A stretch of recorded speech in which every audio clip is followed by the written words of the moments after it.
everybody. Welcome back to the Dice Cult for episode 156 of On the Backs of Gods. I'm your DM, Jillian. Today we have our players, same as always. We have Kyle, Matt, Katie, Josh, and Greg. I think I'll just go ahead and jump straight into the recap, and we can get back to our current problems, as we all, I'm sure, excited to do. And Uh, they are many. Last time we were all together, we were on night two of this 3 night long party, a party full of people verging from interesting to downright stereotypical villain. It really just depends on your point of view and why you got invited. Some people are just here because, wow, that's interesting, and some people tried to eat babies. But that's neither here nor there, and Roshan's fine. Um, Speaking of someone who tried to eat babies, Jin Lee is at this party, and was trying to buy a sickle from Nyx, which she recognized, that seems to be related to the the cult that she is in, the god that she worships, the wolves that chase the sun and the moon. Uh, and after saying, "I'll honestly name a price," Nyx said no really quick, and Jin Lee immediately said, "Well then, I'll see you tomorrow, and we'll see how that goes. We'll see how some combats go tomorrow." And Russ told Nix that he thinks it's going to be fine because if Jin Lee or one of Jin Lee's compatriots fights him, no other compatriot of Jin Lee or anybody related to them can fight him. It's against the rules. So he's not concerned. And he says that that's what he's here to do, anyways. He's here to fight. What's the difference if it's this person or someone else? You all arrive at the party. You see Alyona is there, gives Roshan a timeline on his wish as she wishes to start doing some stuff while she's here and doesn't want to be beholden to having to use a large amount of strength to cast a wish when she's in the middle of something, but has given you about a week to get a wish in. And Roshan says, "This is good, and I'm excited about this." Today is also Riley Wright's birthday, a young girl who was born at this party. She received some gifts, and it seems she has a fund in her name, though her parents are 100% not invited to this party, as very much stated. Just Riley. Uh, Also, we came across two interesting men that the only thing I can describe them as is everybody just keeps calling them vampires and boyfriends. So I'll just leave it at that. That's what y'all want. You can have it. Uh, um, During this time of people talking and trying to maybe garner status or just talk to people they're interested in and like. Um, some people get insulted by a woman in the pond, who it seems to be her mission to just see if she can belittle you a little bit. And Russ is challenged to a duel, and then another one, and another one, and another, and another, and another.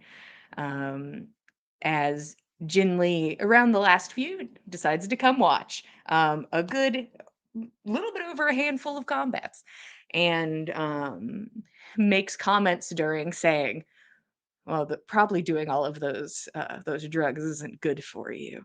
A shame and a pity." But look how strong he is as he pushes forward. The last combat he partakes in is against a lizard folk that was with Jinli, the first person who presents as being on her team. The rest of the people seemed like seconds of other people and plus ones, and maybe people who were there of their own accord, but none of them were ever talking to Jinli. You never saw them together. Some people you didn't really even encounter, some you recognized, but nobody of import, but all happy to fight. During this fight, Russ, the highest he's ever been, after having to take these drugs that give the benefits of a short rest so that he can continue to fight. Um, Maybe that's the most anybody has ever taken at one of these parties. Well, we can ask around. But he, during this fight, realizes that this combatant cannot be stunned, that his whole trick does not work here. and he has to play on the defensive the whole fight, um, trying to dodge and hit where he can. Uh, Blood is spilled from both parties. At one point, the lizard folk is able to get teeth into Russ's neck, to which, in a panic, Russ pushes away from him, and flesh is pulled from the neck as Russ begins to bleed out. And he has to decide between trying to stop the bleeding with his hand or stay in position for combat. He decides to stay in his patient defense, and he comes out victorious. At the highest he's ever been, a chunk of his neck missing. As many fights as one man can probably take in one day. He walks out victorious and seems as fine as a man who's missing part of his neck can be. As immediately Nyx pulls him from the area and heals him 70 hit points. I believe I said he ended around Yeah. 14. Just mechanically, he is still below bloodied. So he is not even at bloodied anymore. He's below it. So he is still actively bleeding. It seems like a lot of that focused on trying to heal the wound in his neck, but he still Mm-hmm. looks really bad. He looks very injured. And you pull him away, and people are very intrigued. People congratulate him as he walks by, and some people give him like little claps on the back and congratulations. Russ did an astounding thing, a remarkable thing, maybe a thing worthy of status. We don't know, but people seem intrigued and excited nonetheless as you pull him away before the hired help who is there to heal and mend can get a hand on him. So it's he's still covered in blood and pulled away from the space. What are we doing?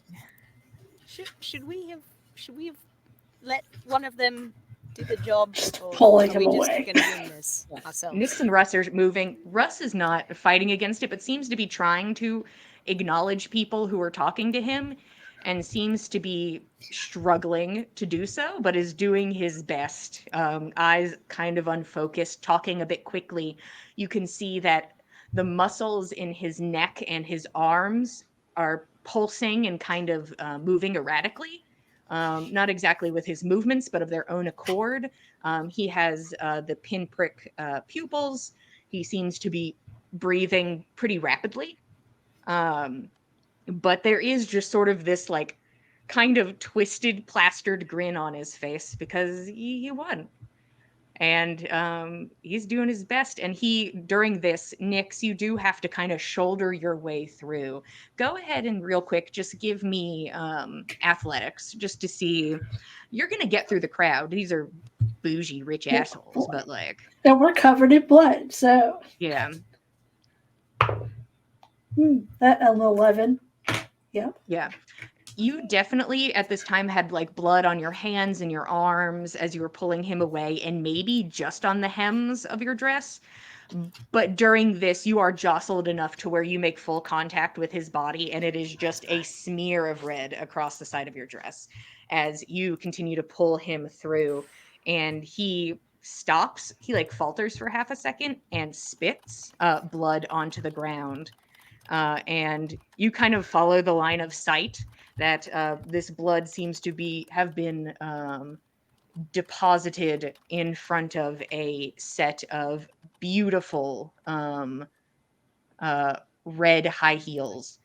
And you kind of follow the eye line back up to Corrine, who is now standing in front of you. And you feel Russ like fully stop. Like he's not going to bulldoze through Corrine in this moment. She looks down at the blood and then up at him. I'm sorry about that. I couldn't swallow. I can't swallow. And you can see that his mouth is kind of getting like gummy with blood a little bit. Oh boy. And Corrine smiles a little bit. That's all right. Um, Congratulations on your fights. I feel obligated to inform you that it would be best if you don't have any more today, to give your body a break. Congratulations on your wins. Thank you, miss. And you can just see like he's trying to be the most polite man he can be, but he just seems to he seems incapable of holding a conversation. Is there somewhere we could go so you could rest for a moment that's not around everybody? Or do we just need to leave for that? Well, I'd hate for you to have to leave. Yeah. Let me see what I can do. You could sit on one of the benches for now, the speaking spots. And I'll Great. see if I can get you a room. That's good. Start pulling up to a bench immediately. Yeah. And Corrine watches them go and gives kind of a nod to Fen of acknowledgement, and then makes her way off to do whatever she's doing, hopefully finding you a room. But Russ is led over to this bench where you force him to sit. He does not seem to fight against you in any way. What are we doing once we're there? Are we waiting? Is there anything to do? Somebody have something they want to do? Oh, I'll use my other high level spell and he can get a 7th level heal for 80 more hit points. Ooh, look at that. Oh, sorry. well, 81 there you go. More hit points. 81 hit points. Yeah. Okay, he is no longer bloodied. That's good. I think it's only fair to say. No longer bloodied. Looking a lot better. It does not negate any of the effects of the drugs in his system, but at least it seems like the bleeding is stopping. She's just going to be checking over him then. That's excellent. Swallow, I'm sorry. I shouldn't have spit on the ground. You're fine. I'm sorry about that. It's fine. It's not like you could help it. I could do another one. No. I think honestly I could probably do about maybe like 3 more. 3 more if I had to do 3 more. If it had to be at least how many more I think I could do? We It probably could be believe 3. you. We absolutely believe you, Russ. Like, you have not got to prove a thing to us. Maybe the question's not could you, but should you? Because you see, you're hogging all of the good fights. You're going to make sure that nobody else is in any condition to fight anybody else for the rest of the party. And as much as everybody loves you, I'm sure there are some people who would be rather put out without that opportunity to get a little bit of reputation, you know. Got to share it around, right? Right, I probably would have gotten some reputation from that, but I probably won't. Oh, no.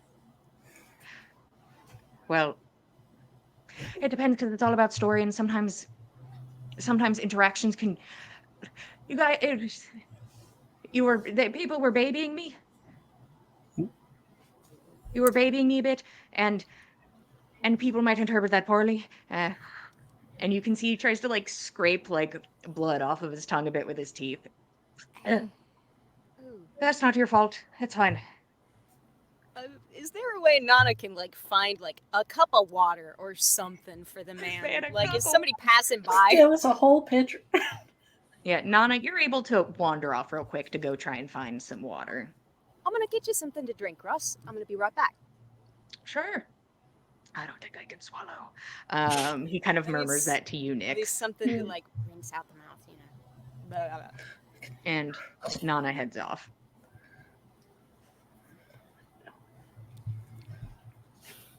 That was pretty good, honestly. I feel like I did a really good job. I'm feeling pretty good about it. Yeah, sure. Sure. And he just smiles at you, kind of that goofier smile. Like, he's content with what he's done. And he sees your dress for the first time. And he, like, you could see his eyes soften a bit and, like, his face drop a little. I'm so sorry. I didn't mean to. It's fine. We'll worry about that later. More worried about you. You said she couldn't do that, and she did? maybe it's coincidence, but the thing is, everybody did seem weird. Everything seemed weird. Everybody was okay with losing. Like, there's some people that Mm-hmm. are okay with losing, like that wizard that I fought the other day, and it's like, that makes sense that they're okay with losing. But all these people, they all seemed okay. Yeah. And that's just a bit off. That's a bit off. Oh well. Not much I could do now anyways. Yeah. If it happens tomorrow, I don't think I can let you do that again. I will step in if I see somebody coming up towards you, and I will challenge them first. At least let me get through like the same amount, and then if we get to No, this, and then you could step in. You no. don't have, certainly not on like the first 3. That's a normal amount. 3 is if you go through 3 and then another one starts approaching and I see them first. Okay, then I will step in as your second. No. Am I allowed to do that? You can see him wondering if you can step in as your second. Roshan, from your perspective, because you were watching kind of with more of a kind of encapsulating view, because you were watching Jinli and team and getting information from a distance. Give me a perception check, if you'd be so kind. 21. Ooh. There's a couple things that catch your eye. First off, that the lizard folk is healed, and Jinli and company did not wait for him. But you see he kind of gets up and looks like he's going to get a drink. And then maybe he'll reconvene with his team, but first, a drink. But seems content enough. Certainly took a solid hit to the head, and you can see he's kind of just trying to like stretch out his shoulders and kind of realign himself, but he's fine nonetheless. Another person that catches your attention is Alyona, who you see from another vantage point did not get close to the combat, but has been watching it and taking in the situation. And you can see like somebody trying to like put the pieces together in her situation as she kind of now looks at the bloodied circle as she kind of looks and ponders. And another person catches your attention. I'm going to ask this question first as we shift slightly. Nana, would you have told everybody about all your options? Because I don't know if we did. I don't think you told everybody about your options for combat. But I'd be willing to hear you out. It's my impression that I went to at least like mention them. I believe it was on the way out of the first night, if I'm remembering So do you correctly. think I might have zhuzhed over it, but I feel like there was a point. It was either like end of first night, start of second morning. Yeah, I'm allowing this to be a fluid thing. I'm not looking for. Okay. I'm just looking if you thought you'd be like, all right, everyone, here's all my options. Yeah, I feel like that's something PowerPoint. Nana would have done. She would have wanted Okay. advice from the rest of the party. So And, another person catches your attention, Roshan. This person rings a bell, though you don't exactly remember seeing them so much at the party. A woman, light, short hair, wearing an outfit of mosses and flora that seems to be alive and actively moving a bit, wearing, it looks like, archer's gloves. You think you recognize this as one of the people Nana was considering fighting, Bonnie. And you can see that she's standing there also much closer, staring at the arena, hand tapping against her thigh, kind of uncomfortably, anxiously, and then like watches Russ get pulled away. You watch her take half a step towards him, and she stops herself. And she quickly begins to make her way in the opposite direction instead of pursuing Russ. These are the things that catch your eye.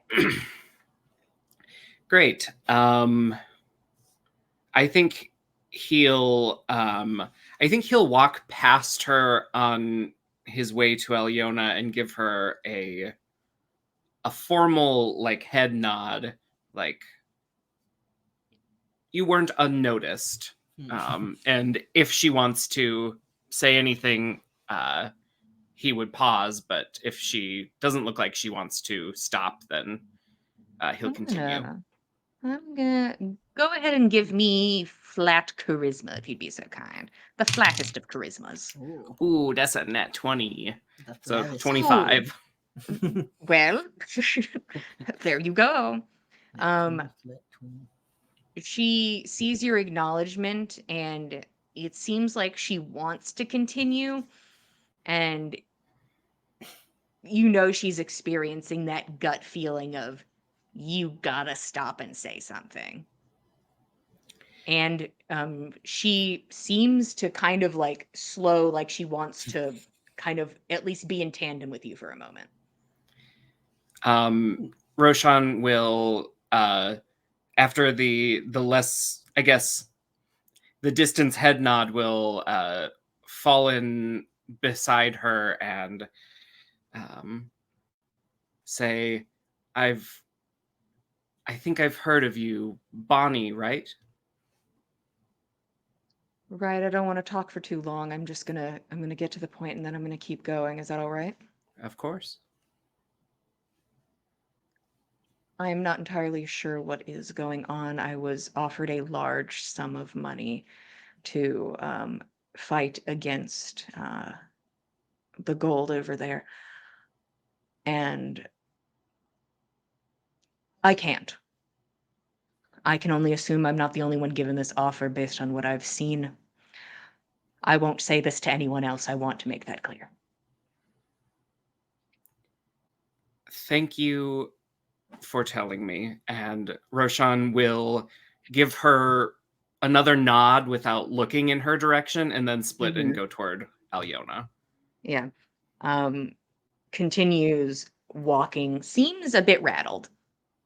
And you're not exactly sure why she's rattled about this, but seems something is struck a nerve, and she keeps walking. Not because of you, but the situation. And Alyona glances in your direction as you approach, and then kind of looks back to the circle and lets you close the distance. Gory occasion today, isn't it? I was informed there were combats, that they had their purpose. This is a lot of combats for one person. Is this the usual? Is this custom? Is this somebody that I should perhaps engage in? I think everyone in my group would prefer you didn't.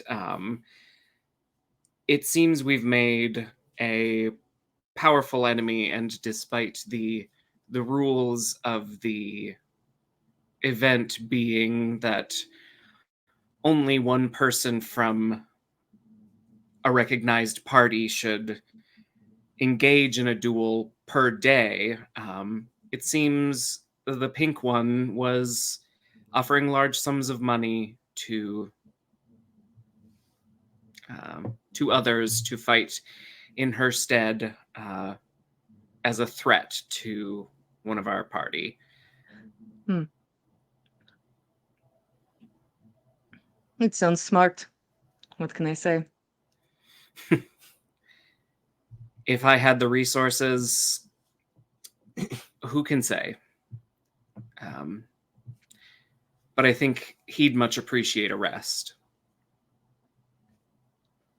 It would not make me look incredibly gifted if I were to obviously win in this circumstance. I know little of your abilities, but I don't think there are many here who could challenge you with hopes of winning. Though, I also know little of a war that rages beneath us, and we've several emissaries from below, and I'm not saying that you should go looking for a fight, but perhaps one of them is more on your caliber. There is just like the tiniest of smirks that crosses her face, and you watch as she sort of flicks her fingers, um, releasing this magic that is stored there. Either a nervous tick or the fact that she is so full of this power that she has to let it out somewhere constantly. That is interesting. Could you point them out to me? Of course. Well, it seems the main conflict is between the Lady Lord and I'm not sure of her name, but the pregnant elf with the dark skin. And if they're visible, Roshan would give a polite wave off in their direction, but if not, he would give a description of the dark elves. And it seems I'm not even sure what to call them, but the ones with octopus tentacles on their face and the Goblin Queen as well. But they seem to be tangential opponents to this war at best. Understood. Thank you for giving me the information. If you want, you could use your request now, and she could be a problem for you no more. I think that would probably go against the rules of the party. I would wait till after party. I could wait till we step outside. She drops dead. No rules. I appreciate it. And I will give that due thought tonight. I'll let you know how I intend to use your boon tomorrow. You don't need to wait a week. Understood. I appreciate. And her voice slips from this common that you understand into something else. And she recognizes the look on your face of, I am no longer comprehending your words. And she sort of just like places a finger up under her jawline and almost just like a shot. It kind of like a pulse of magic goes through the veins up into her mouth, and common returns to her. Right. Well, I am excited to have this information tomorrow. I'm glad you've decided to do it now. It is harder to get the wording from distance. Of course. I wouldn't want to be a hindrance to you. I didn't realize I was being so. Oh. No, I offered you a gift. You gave me something that I could never repay. Why? Why would you? Why? Why let me out? No questions. No gifts.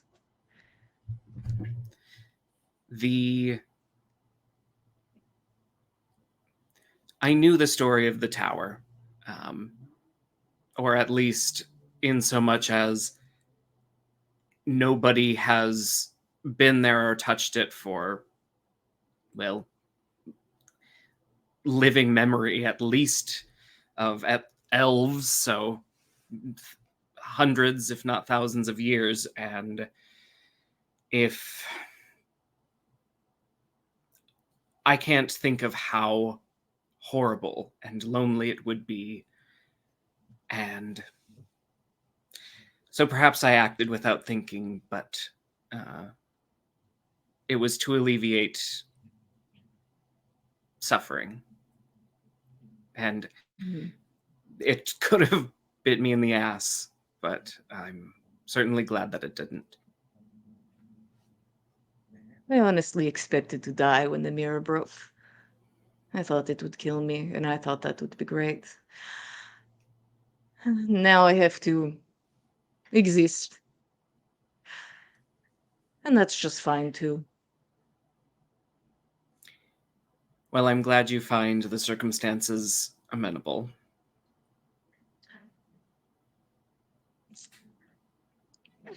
And she kind of smiles a bit. It could be worse. It could be. And you watch her trail off, and her eyes follow movement. Excuse me. And she walks past you um, with a brief hint of a reaction that you only have seen on her once when you watched those creatures of glass and light appear. You see Hmm. fear for a moment flash across her face as she separates from you and starts walking towards the where dance and music are. Um, is it that direction that she was looking in when the fear shot across her face? Yes. Can I scan the crowd to see what she might have looked at, or? Sure, you can roll a perception check. Oh my goodness. I should roll on different dice. That one might be bad. Okay, a 16. Okay. Um Nobody really catches your attention. No monster, no thing of glass. Nothing. You're not sure what she saw, but she is at this moment beelining it towards that room. And I think Roshan will follow generally in that direction, looking for more interesting people to schmooze. Hmm. I think if he saw the vampire boyfriends, he would go toward them next. But if not, maybe an interesting person is in the way. Who knows? All right. Roshan begins to meander. Yes. Um, uh, Meanwhile, it takes a few minutes, but somebody dressed in the same attire as the waiters and the service people here comes over to your blood-soaked bench, and a young man smiles. Hi there. I'm going to lead you to a space. We can only loan it out for so long. Um, you and a couple of your compatriots are welcome to use it for now, but I will inform you at least of when you must leave. I'm sorry for the rush on the timeline on that. That's okay. Let's start pulling him up. Where are we going? Follow me. Who's following? You can't Is this bleed long here. enough for Nana to have like gotten him a drink and come Yeah, back, or is Nana Nana still has off? the drinking bag. Okay, cool. Okay, all right then. Yeah, Nana would like to follow along unless it looks like we're full up. Is anybody else going? No, Fenn's a little pissed at Russ for not letting him fight in his stead. I mean, I thought we were friends. Fenn's in a snit right now. Mad at your best friend. Kel's Wow. gonna leave it in their capable hands. you hate to see the besties fighting. So Nyx and Nana will go with Russ. You are brought inside to Shit. you were brought towards the main house. And you enter what seems like the nicest mudroom you've ever seen in your life. An entryway for people to get cleaned up, and you see that there is two people standing there waiting to clean people up. Wow. And make sure that Russ can at least walk through this home without dirtying it, as he is still once Sounds for the again best. covered in blood. Yeah, but- actively giving some off. Yeah, he is cleaned for the most part, not to a pristine degree by any stretch of the imagination, but eventually you are led briefly down a hall and brought into what looks like a very sparse sitting room. Pretty small room. It's almost like, is this room's purpose?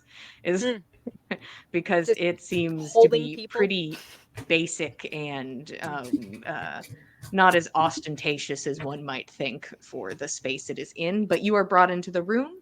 The man closes the door behind you, and you think he's probably waiting around that area. Okay. That's fine. Yeah. Oh, I've never been in the house before. Fancy. It's really not that fancy compared to what I thought it would look like, but It's certainly more fancy than most places I've been in a long time. I'm you scared need to to sit sit on the down. couch a little bit. Should I sit? Are you You sure? should sit. Yeah. I think so. Now that you won't stain the couch, I think you should definitely take a seat. You see he tries to like kind of look at himself and tries to take stock if he can sit on the couch, but eventually we'll trust both of you and sits. You can see like the quick rise and fall of his chest. Still a bit of pulse from the neck. It's fucked up. It's a little intense. It's not good. Is he actively bleeding still? It seems for the most part you don't think he is. Like there may be a Okay. few small like cuts that you're not picking up on, but it's probably more in the bruises and bashes sort of category now. Internal bleeding, yum. That's Great. fine. It's fine. He'll It's heal fine. overnight. It's fine. It's great. It's inside him. That's the important part. It's not coming out. Yeah. Yeah, that's what matters. Okay, so do you need anything at the moment, Russ? Would you like blanket or anything else? Oh no, I'm perfectly fine. I feel great. I actually I feel kind of like shit, but you know, honestly, I Yeah. expected it to be worse. Um, Mhm. I'm fine. I'm fine. You're a trooper. Sure. Um, Problem solved, Nix. You said that she was being a bitch to you. Put her friend in his place. Problem First solved. day. What if she tries that again tomorrow? Well, it will be Ah. the only other chance she'll have, right? I'll do it again tomorrow, I suppose. I really have don't to like advise like that. limiting it to like the same amount, preferably fewer, but at most the same amount today as today. That's a lot of I fights to do in a row. listen. I appreciate this care. I do. I really do. It makes my heart feel strangely, and I am going to say yes every time. I have to say yes every time. I'm sorry.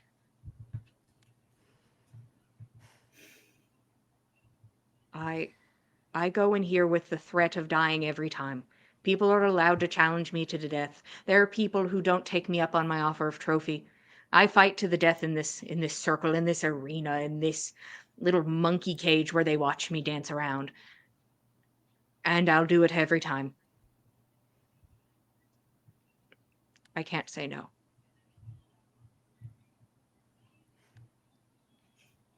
Well, for what it's worth, we care about whether or not you walk out the other side.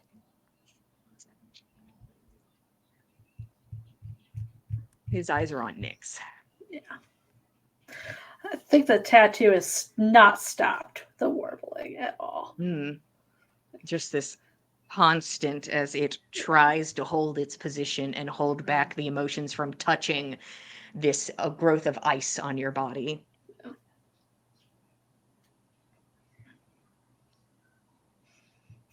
Why can't you say no?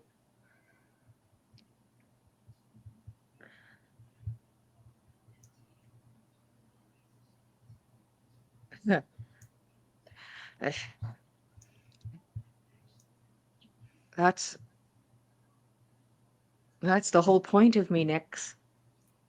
I come here, I fight, and I entertain, and I fight, and then I fight again, and the people do their stupid little fucking claps, and I take a little bow, and that's what I do. That is the point of me. And it's not even it's not even about my boss anymore. Sometimes they would get challenged, and then I'd fight in their stead, and then it became about me. and people want to fight me. But my status is still tied to theirs. And I owe them more than I can give. I'm not going to take them down with me. I can't do that to them.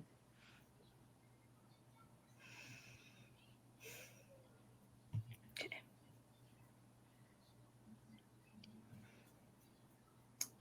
I think she's gonna just kind of. I'm gonna go walk. I think. Yeah. Do you want to go alone? Make sure he's okay. Just gonna head out. Go take a walk. He watches you go, and as the door closes, he kind of like keeps his eyes on the door. That's a really rough one for a first fight, isn't it? A little bit. Suppose something like it was bound to happen. Occupation like you've got. We're both a bit, well, all of us, really. We're all toeing the line. I toe the line at work every day. This is just more of a spectacle. It's more in your face. She doesn't have to watch me fight bandits and monsters on the regular. She doesn't see how that can almost do the same thing. And it's spread out, and it feels different. This is different. I get it.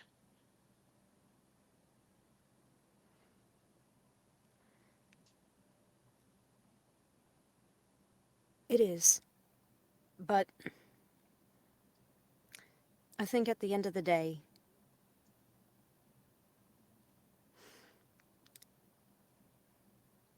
she really respects you. And she cares for you. And you absolutely must do what you need to do to honor your obligations. I wouldn't advise you against that either, but I can't believe that your employer would endorse running headlong into a trap that you know exists, now that you've seen it in play. You said yourself those people were odd, coming up like they were. So, if there's something we can legally do that won't endanger your reputation, that much the better. I don't want you... Yes, you're here to fight, but you're not here to be slapped around. You deserve better. I'll bring it up with them. That's all I can do, and they tell you you can go up to the bigwigs and have a complaint with your combat. And I'll never do that either. They say it's a safe thing to do. It's not. I hate being in this room.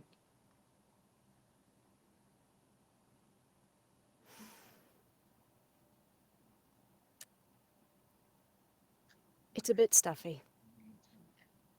So, I'm also gonna go for a walk, and hopefully we find each other along the way, as Nyx and I are prone to do. And he pushes himself up. Oh. All right.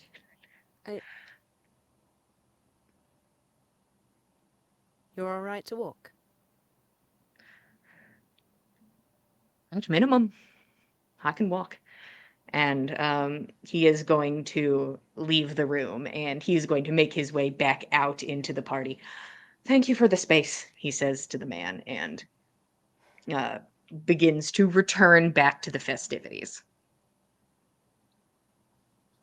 Nana's gonna follow after Russ, because, like, Nyx left Russ with her, and Nana doesn't know where Nyx is.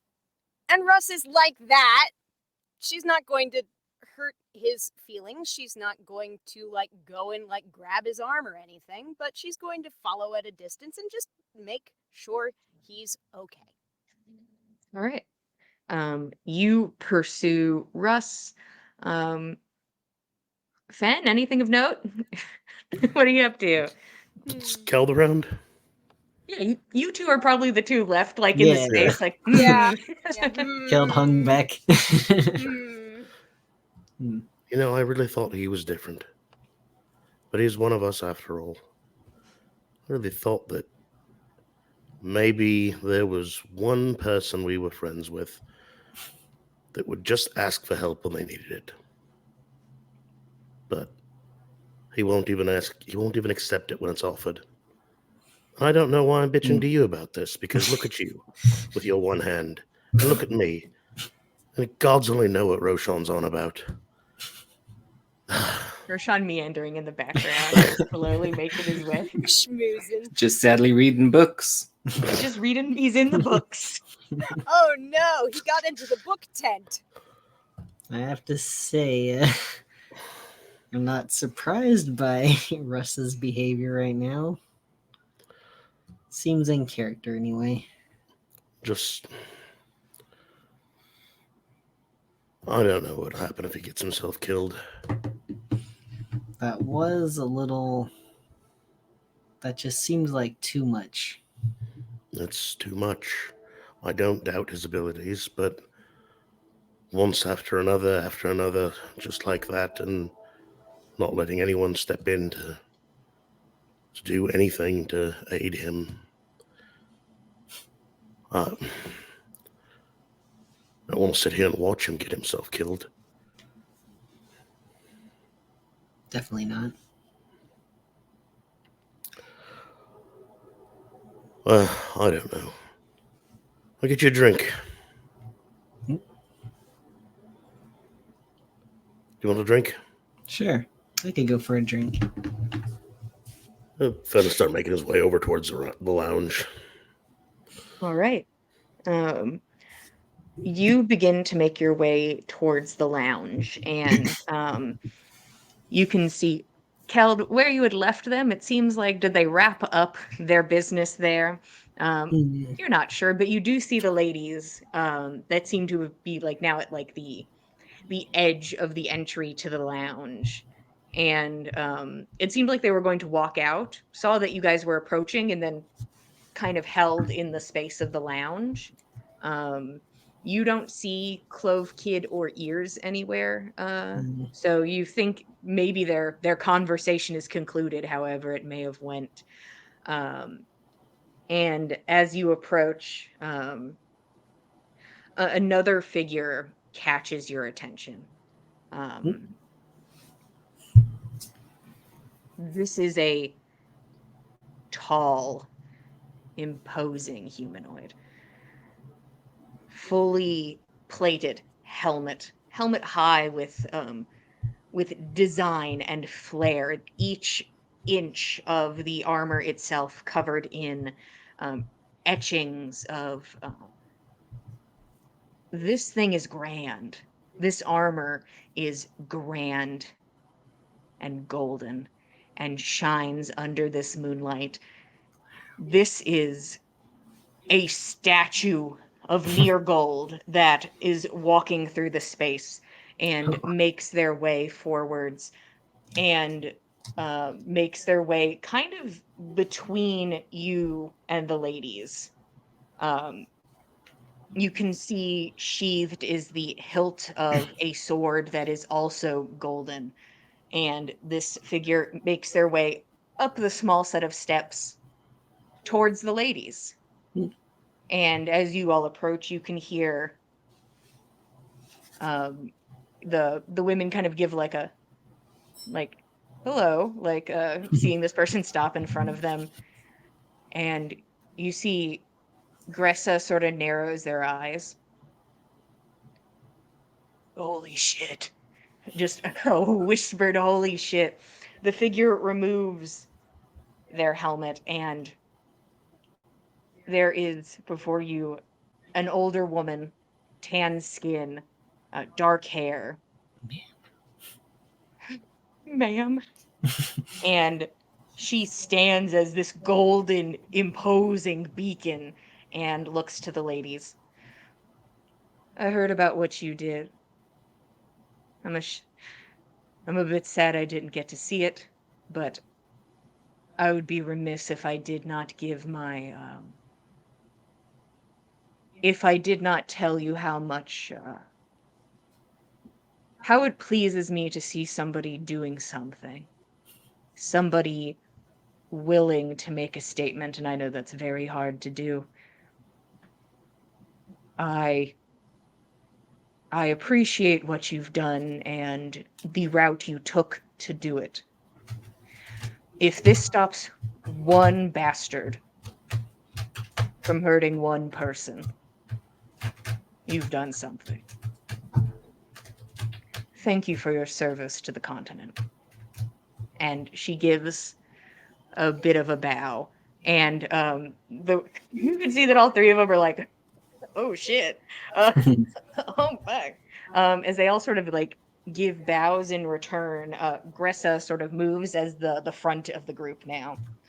Madam Mizrone, I have also heard of your exploits, and this is truly an honor. Thank you for taking notice, and thank you for what you have done. And the woman smiles. I appreciate it. Enjoy your night. I'd say drinks are on me, but if we stumble across each other in the wild, they certainly will be. And she replaces her helmet and goes into the lounge. And you see the women like watch her go by and is like, and there's a moment where they all look forward, and it is like you're looking at high schoolers at that point. There is a silent like holy shit, like all of them just saw the most important thing they've ever seen and are just like doing it quietly, but are like, if they were feeling more comfortable to do so, it would be high pitched screaming. But they keep it very low key and excited, and then kind of turn their focus towards you guys. Hey, sorry about that. Who was that? Whew. Thor kind of like runs her fingers through her hair. That is, you can see like Maggie in the back, like, she's still hot. I don't know. I honestly kind of expected her to be like a bit of a butterface because you can't be perfect, and yet she's perfect. And it seems to be going through that. Maggie steps forward, or not Maggie. Maggie's freaking out. Gressa kind of leans in. That's Madam Mizrone. Mizrone is her full title is Mizrone, Mother of the Sworn. She this is a while ago, but in the East, she's a really big deal. She before Skull City was settled and what it is now, it was a bed for monstrosities and nightmares. And she led a group called the Sworn, that their whole thing was that they were protecting the realm. They were fighting the creatures that came from this place, and that's what they did. Wow. Wow. Just the excitement on their faces. That is who came to compliment them on their work. A woman who spent her life protecting the continent. Thor kind of steps in. Shit. Right. Fuck me. Yeah, we had your little talk with your not friend. We did that. Oh yeah. Good talk. Yeah, you guys were probably coming in here to like sit. Do you guys want to sit? And you can see that Madame Mizrone has just gone to the table that makes a drink you want, and some sort of kind of amber liquid fills a glass, and she picks that up and then seems to have no intent of staying. That it was just to get this very particular drink and then go back out to the party. But all of you are welcome to go sit together, as the women sort of like murmur to each other, still kind of trying to quell the adrenaline of what they experienced. Oh shit. Sorry we missed whatever was going on out there. We only caught the tail end of it. Ugh, it was an onslaught. That sucks. He's But alive. everyone's okay. Oh, good. That's great. I can only assume that. I mean, that guy's built out of what? Luck and muscle? I don't know. Something like that.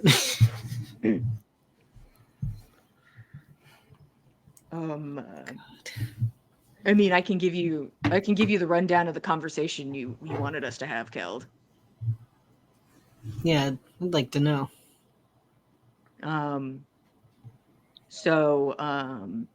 It is apparent that Clove Kid does not like you. Seems to harbor some ill feelings.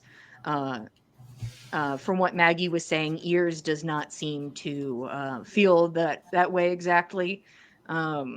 Wishes things had been different, blah, blah, blah. You know the whole spiel.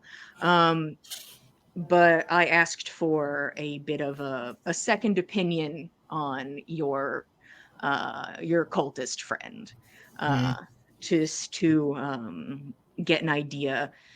And we are a bit torn. And Yeah. that is because they have not actively seen this Bosch guy commit crimes. They have not actively seen it happen. It is just a detective instinct, a gut feeling, and that they can give me circumstance. They can give us opinion, and it matches yours to a T. What you say about this person and their group was mirrored in this conversation, which does make us more inclined to help. If we just need time to think on it, just give us a little time so we can talk it out, because we have to make sure we're doing the right thing. That's all. I respect that, yeah. Yeah, but besides that, yeah. I was informed that you guys also are friends with a very shitty little cultist. And that kind of gives us the heebie-jeebies. Friends is And an interesting word, but yeah. well, from what Clove Kid was telling us, that instead of apprehending a criminal, you guys, in Clove Kid's words, were, "Ooh, could we please help you find somewhere safe to go? We want to help you." And that just rubbed Clove Kid the wrong way. And I'm sure, it was probably, deceit. We weren't there. And I'm sure you are getting something out of your arrangement. That's none of my business, really. Unless we agree to join in, then it's our business. But for right now, let's go with looks to the ladies. Let's go with a hesitant yes. That you have us at your side, unless something really fucks that over and we find out new information. But you have us for now. Then I am hesitantly gracious. Perfect. We can all be hesitant in this moment. Honestly, I think we need a little more hesitancy right now. Nothing wrong with it. Nothing wrong with thinking something through first.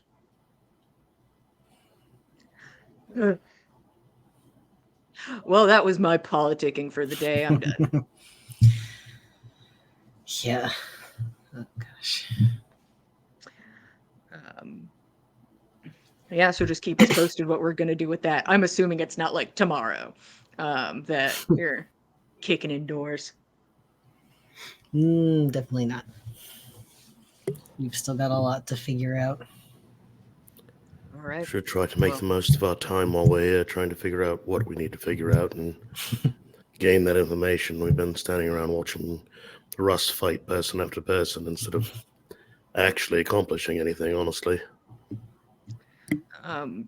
Well, we've not here because first off, we wouldn't even know who to start asking, but we have each night been actively trying to scry. We did see some like weird shit, but it means nothing. It doesn't make somebody be evil. We got one to work, and then the rest were just not good.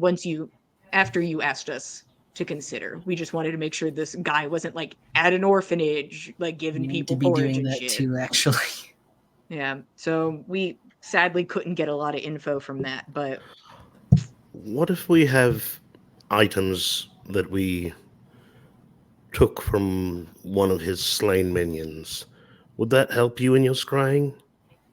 it it depends. It's all she kind of like looks to Gressa, who looks over. Mhm.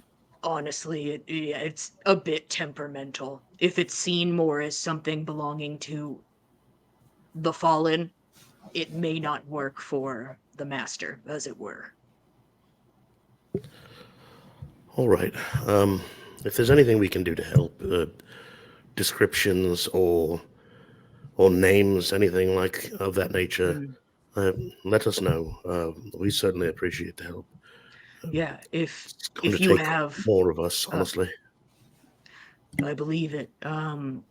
If you have hair, fabric, objects, any of that is, if you have it, I could use it. But if not, I'll continue as I was, and I've gotten through once, so I'll see if I can make it work again. We'll check after the festivities have ended this evening. There might be something we could find. Sounds good. I'm happy to help where we can, especially in things like this. It's not really a moral dilemma to scry on a guy. I think it's not. And then like Gressa looks to the other two, and both of them are kind of like, well, I don't know.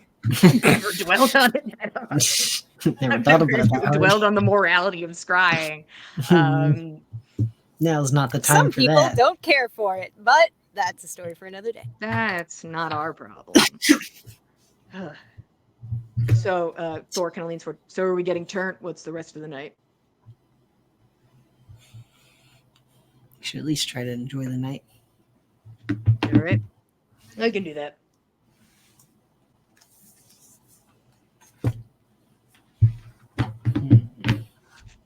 Does she get a drink then? Or a couple. And Gressa sort of like leans back across the couch, like over the back of it, and like is able to like get drinks in hand from a passing tray, and hands them out to the group as they may want it. Thor begins to drink and like sort of like looks out towards the arena. I mean, that sucks, but dude looks like a fucking god now. And takes a sip from her drink. Either that is going to help or hinder. I don't know. Nobody's ever done that before at this shit. Oh well. And she's like, well, I certainly can't fight him now. I'd look like a piece of shit. Yeah, I think he's out for today.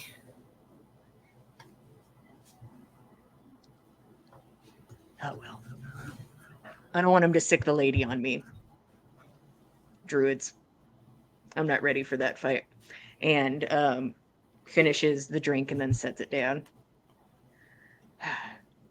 Was that Thor? Yeah, that was Thor.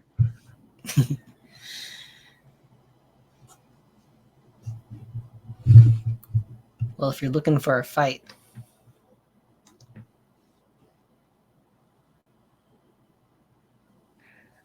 Three sets of eyes turn inwards.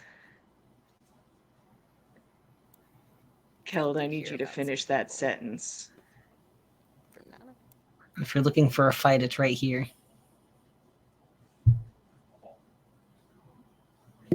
There is a strange shift in energy where, like, Gressa bows up a bit. And like Thor like puts an arm up like it's chill. Yeah. Keld's probably got And like a fun bristle to him. Like like energetic. this is fun.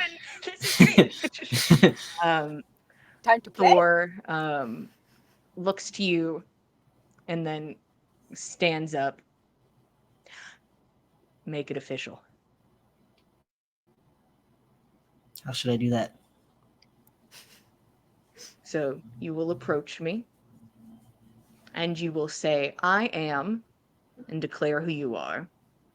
And then I challenge, and then points to herself. In a fight too, and then you set the parameters of if we're murdering each other or not. Hmm. And then she picks up a drink on a passing tray and pretends to be like, I'm looking this way, and then acknowledges you again. All right. I'll put my drink down. Step over to her. I killed the big pot. Challenge you to a duel to unconsciousness. I accept. And downs this drink, and just there is a bristle of energy from both of you as she kind of like runs her fingers through her hair and just this big smile. Let's go Boy! now. And begins to make her way to the arena with Keld and ladies in tow. El Diorama. I've got it. Yep. Yeah, he can pick it up. The guy will show up. I'm sure Does it'll he look just great. appear? Like, Yeah, he's magic or whatever. I don't pay attention. And all of you make your way to the arena. Everybody, if you are in the courtyard or in the party, basically, and not like off in a corner staring at a wall, you can see people beginning to gather again for a combat. again. And Thor and Keld in the thick of it. And that's where we're going to take our break. Boy! Thank you guys for being here. Go get a snack and a drink, and we'll get back with a nice little duel. We'll see you guys in 10 minutes. Thank you, Tin.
everybody. Welcome back to the Dice Cult for episode 156 of On the Backs of Gods. We just took our 10-minute break. The party is having a good time at the party. There seem to be some high tensions with Russ being challenged to many a combat, and basically saying that he is not in a position to say no and that he can't. That's the only reason he's here is to say yes to combats. Roshan finds out that it seems Jinli is throwing around, or somebody is throwing around, we can't confirm, large sums of money to get people who aren't connected to each other to engage in some combats against our dear friend Russ. And Russ is high as a kite and at least no longer bleeding, but seems to be at least in a rough spot. Nyx, feeling emotions heavily, decided she's going to go for a walk. Where? Unclear. And Russ is like, I'm not sitting in this room that I didn't really want to sit in anymore. So I'm going to go. And Russ, with Nana behind him, are back on the field. Keld and Fen meet up together and see the ladies be praised by what seems to be a heroic figure of the East, a woman who dedicated her life to basically destroying these like corrupted things that were coming from the skull before the skull got as modernized as it is. And it seems that she doesn't have to do that anymore. It seems that she did her work and no longer has to. But seems to think that the ladies did a bang up job if this ends up saving one person. And the ladies had their hero tell them that they did a good thing and are feeling that on a personal, beautiful level for themselves. They inform Keld that, hey, we'll help you. Unless something weird happens, we'll help you fight this occultist. And for funsies, Keld has challenged Thor to a duel. And that is where we are picking up. Who's coming to this duel, baby? So Fenn's going to come and watch the duel, kind of. He wants to kind of position himself near like other people that look like they might be potential fighters, particularly if they're talking to each other. Like if they look like people that might try to challenge Russ tomorrow, he wants to try and sit somewhere or stand somewhere where he can overhear their conversation if they're talking to each other while the fight's going on. So if that is a situation that seems like it could be possible, that's what Fenn wants to do. Okay, roll insight for me. There's a 10 on the dice, so that is a 12 overall. Okay. Nobody's currently catching your eye, but you have an eye out currently. Anybody else in for watching a little fight? Mine's predicated on Russ going. I don't know where he's at. If he is going to watch this fight because that's what you do at this party, cool. That's where the crowd's going anyway. Fine. Nana's just trying to stay within a reasonable range of Russ so she can kind of just keep an eye out on him without being obvious. She is not trying to shame him here. She is just trying to keep an eye out on a friend.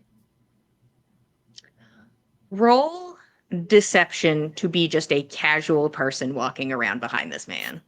Alrighty, I can do that. And am I remembering right that I can add my... I don't think so. I think that's only for persuasion and performance. Is it only those?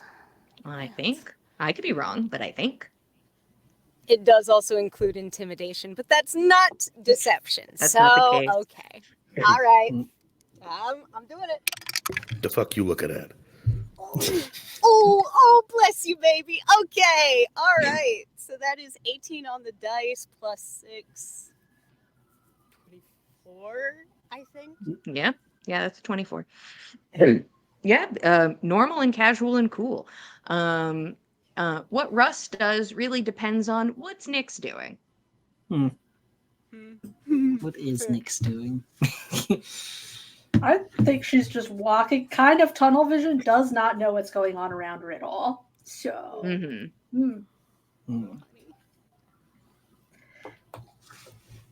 So If is You're Nyx? walking? Mm-hmm. if she happens to be going by Torment, who has been doing the same thing the whole time, I think she's gonna fall into step with this guy because he's not talked to anybody. And nice silent walking friend. Um, go ahead and give me a luck check. Okay. That's 17. Okay. So you and Torment walk in step, around the courtyard. We're best I'm friends gonna now. have Russ roll perception with disadvantage. Because that's probably not where he's looking. I can't see. All right. He does not, like, two ships in the night. You're on the other side of the tree. He's on the other side of the tree. He does not know you're walking in tandem with Torment. No. And Torment acknowledges you for half a second. You can see that this dude looks fucked up. You can see that his gait has slowed a bit and that he looks ill. But he keeps walking. And so do you. Russ does see that Keld is walking towards the arena for a combat, and he's like, oh, well, fuck me. So he is gonna go watch because he doesn't see Nyx anywhere. So he's gonna go there for kind of a center spot to see if he can see her. But she also wanted to walk, and Russ appreciates that sometimes people need a moment. So it seems like he's not running through the courtyard like Nyx, Nyx, just like pushing people over. This is not rom-com territory, people. That's Yeah. not their vibe. Even Nyx waited a moment to follow him into the woods after he was upset. So sometimes people need a minute, and he is going to just like walk up. Hey, Keld, what the fuck's going on? I challenged Thor. You are the most beautiful bitch I've ever seen in my life. And he's gonna like grab you by the face and like kiss you hard on the forehead. Oh my god. I'll I'm accept my assuming kiss. Nana sees this, so. Yeah. Nana just in the background. Roshan, are you joining to watch this combat? Yeah, I think Roshan's going to position himself amid the most cosmopolitan looking of the crowd so he can fuel the audience with oohs and ahs. Go ahead, just so we get the vibe at the top. Give me performance if you'd be so kind.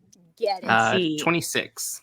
Yeah, you're the person that can start a clap or a wave or an ooh and an ah. You're in a good spot. Russ stays near the edge of the arena. Like he's like, I'm gonna take the best spot I possibly can. He just seems like excited for you. He's like, sure, have fun. This is the vibe. Sort of gesture with my shield because I want to get a hand on it so I can cast Bless. All right. What does it look just like need a when you hand. cast Bless? As Russ kind of sees you, and as like this, the man you admit at the door is like pulling your items out of this like magical rip in space. Russ kind of comes in, and you see his hands are shaky, but he like tightens your shield onto your arm. He's like, all right, have fun, and like hits your shield a little hard. What does it look like when you cast Bless?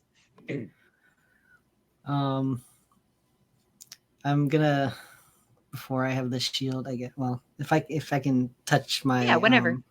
If I can touch my amulet, I'll just put my hand on that and speak the spell words sort of under my breath and just take a deep breath.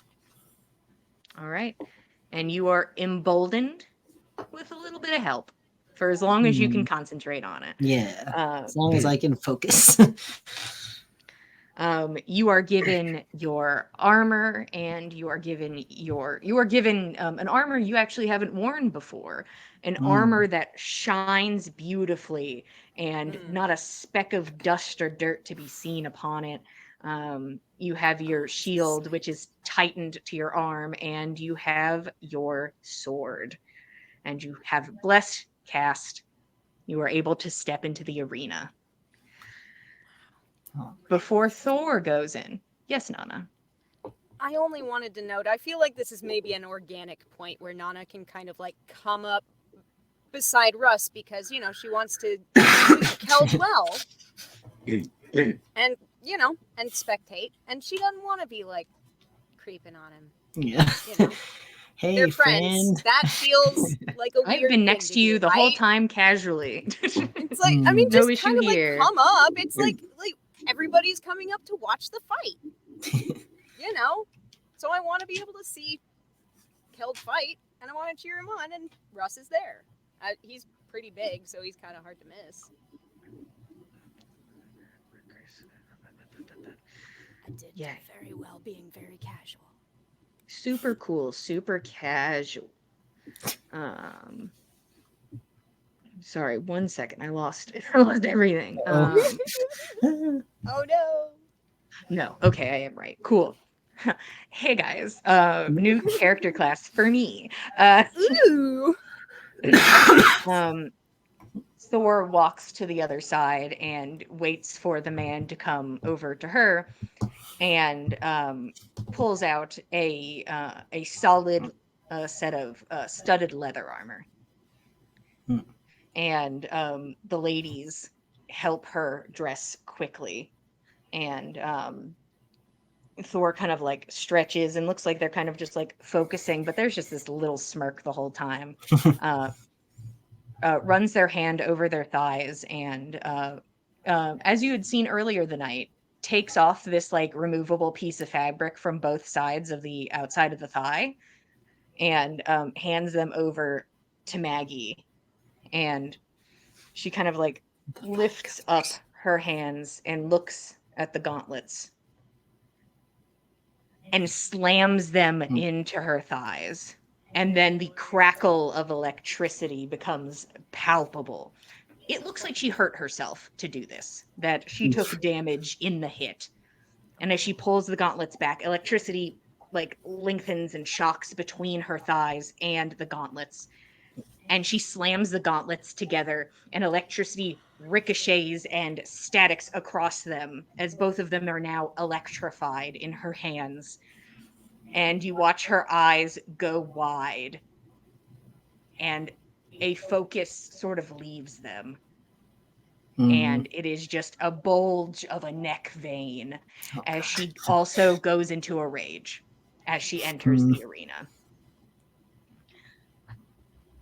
Both of you enter the space. There is half a second of quiet. This is the first time any of you have been in the circle. And Keld, for half a second, you listen to that quiet. There's no bell. There's no one who says go. But you literally feel something in your mind, and you know it is not your instincts, that says begin. And you know you have to start as you watch Thor also begin to move as if they've been given the same signal. I'd like you to roll initiative. Hey boys, welcome to the combat. Is there a place I can put this where I can actually see these numbers? Jillian, I need don't to know know. if the pun was intentional. I need to know. I haven't been listening to what I say. Wait, which pun? I didn't hear it. Thor literally has thunder thighs. It's She's true. magnificent and I Wow. love her. She's great. Hell yeah. Hey guys, look at Julia, my you're a character. genius. She have thighs. That's the And she personality. makes thunder and lightning from them. We love it. It's very true. What did you get for your initiative? 5. Well, this feels like overkill as I did crit. Oh God! Don't do that anymore. Yeah, that's No, it. I I promise. feel a lot in it. That's So- the only one. So with a 24, I will be going first. I see. As That you see seems- that Thor seems to like comprehend it a little quicker than you. Like she was waiting Yeah. for that to happen. And that's your first time experiencing I'm the just kind of go like- for this. Oh. Oh shit, And- that's what that looks like. Oh! You watch as Thor kind of like puts a step back and just begins to Whoa. bulldoze forwards. And before she even makes it to you, Mm. she kind of pulls back and throws a couple punches like in the air. And you watch Ooh. as lightning rockets towards you, like a Whoa. fist made of light, just bulldozes in your direction. She's gonna make her first attack against you. That's sick. Oh, that's sick as hell is like lightning rockets Yeah. towards his face. Bzz. That'll be a 21 to hit. Touche. And because we're at the top, we get these 2 dice. A hit. A fine hit. You take 15 points of all lightning damage as this slams into your body. And you watch You said as 15? Probably. I'm like, I already forgot. You pick a number. It's already gone from my brain. 15 points of lightning damage as it slams into your body, and you can feel it beginning to char a bit into your skin. Mm. And you can see forming on the inside of your arm where this lightning begins to dispel into your shield and into the ground, that it looks like charred runes have begun to take form on your arm. She is going to use a blood curse, and she's going to amplify it, so she's going to take more damage. Blood curse. 1 damage. She is now fully out of her temp HP. So starting neutral. Wow. But that's okay. All's well. And that's a bonus action. And then I'm going to do Blood Curse of Bloated Agony as a bonus action. And I'm amplifying it, so it's going to stay until you make a save against it at the end of your turn. But currently, you have a disadvantage on strength and dex checks, and you take a d8 of necrotic damage every time you do more than 1 attack. So it's not per attack, but once you do a second attack on your turn, you will take damage. But at the end, you can save against it. So I'll keep that d8 over here for us to enjoy. That was the bonus action. Give me the special actions. Guys, don't worry, I'll finish my turn in a second. And then I'll be good. Just let me get through the first 2 rounds, and then I'll be good. Oh boy. Right. You gotta front load a lot of things in this kind of situation. Yeah.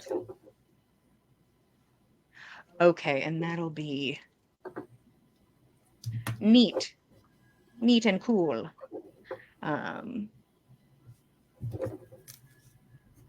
Sundering creature with a weapon. Cool. Okay, that is the first attack. I'll get in the swing of her in a second. The second attack, lightning rockets towards you. That's a nat 20. Fucking God. Keld, would you like to use your reaction? Yes. Hoo-wee, I buddy. think. You can negate the 20. That's right. If you're so I can inclined. negate the 20. This is the last time I will remind you, but I'm sure you'll remember for the rest of the combat. Probably. I just don't Definitely. remember. It's because of your emblem. Yes. Yes, yes. So instead of this thing hitting you dead center, you were able to turn at the last second. You feel an energy within you push you back, but Oh. you are still collided with. Ooh. Nonetheless, Painful, but not doubly painful. you're going to take 11 points of lightning damage and 2 points of psychic damage as you feel this hit into your body, and then it just rockets into your brain. And then we're going to add our last ability to this, and then I think I am... Okay. As you feel, it feels like multiple brands trying to kind of set up on your body. You are branded in many a way by this lightning, and Thor just fully closes the distance and now is in melee combat with you, but it is now your turn.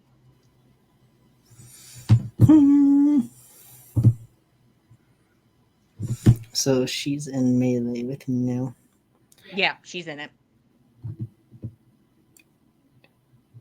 Do you want to roll 2 saves to keep bless? Oh, that'd be great. Oh, And is bless on saves or not? I don't know. You guys have the spell up. I'll look at it. Bless. I I think it is. So D4 to your saving throws as well. so I'm rolling D20 plus Constitution plus bless. Constitution Yep. saving throw. And I need you to do it twice for me.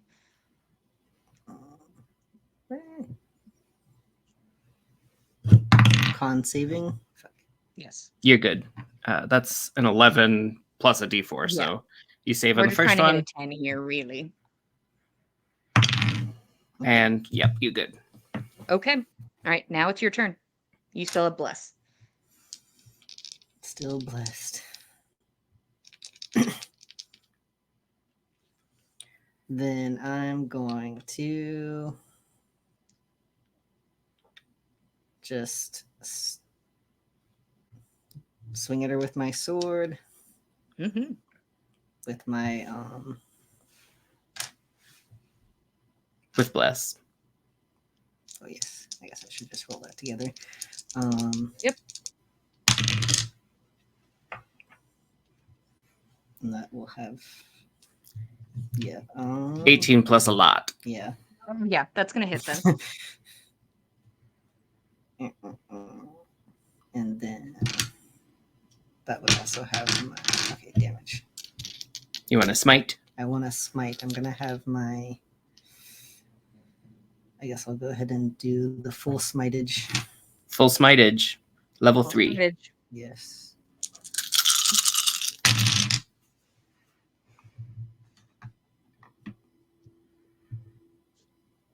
$22 damage there.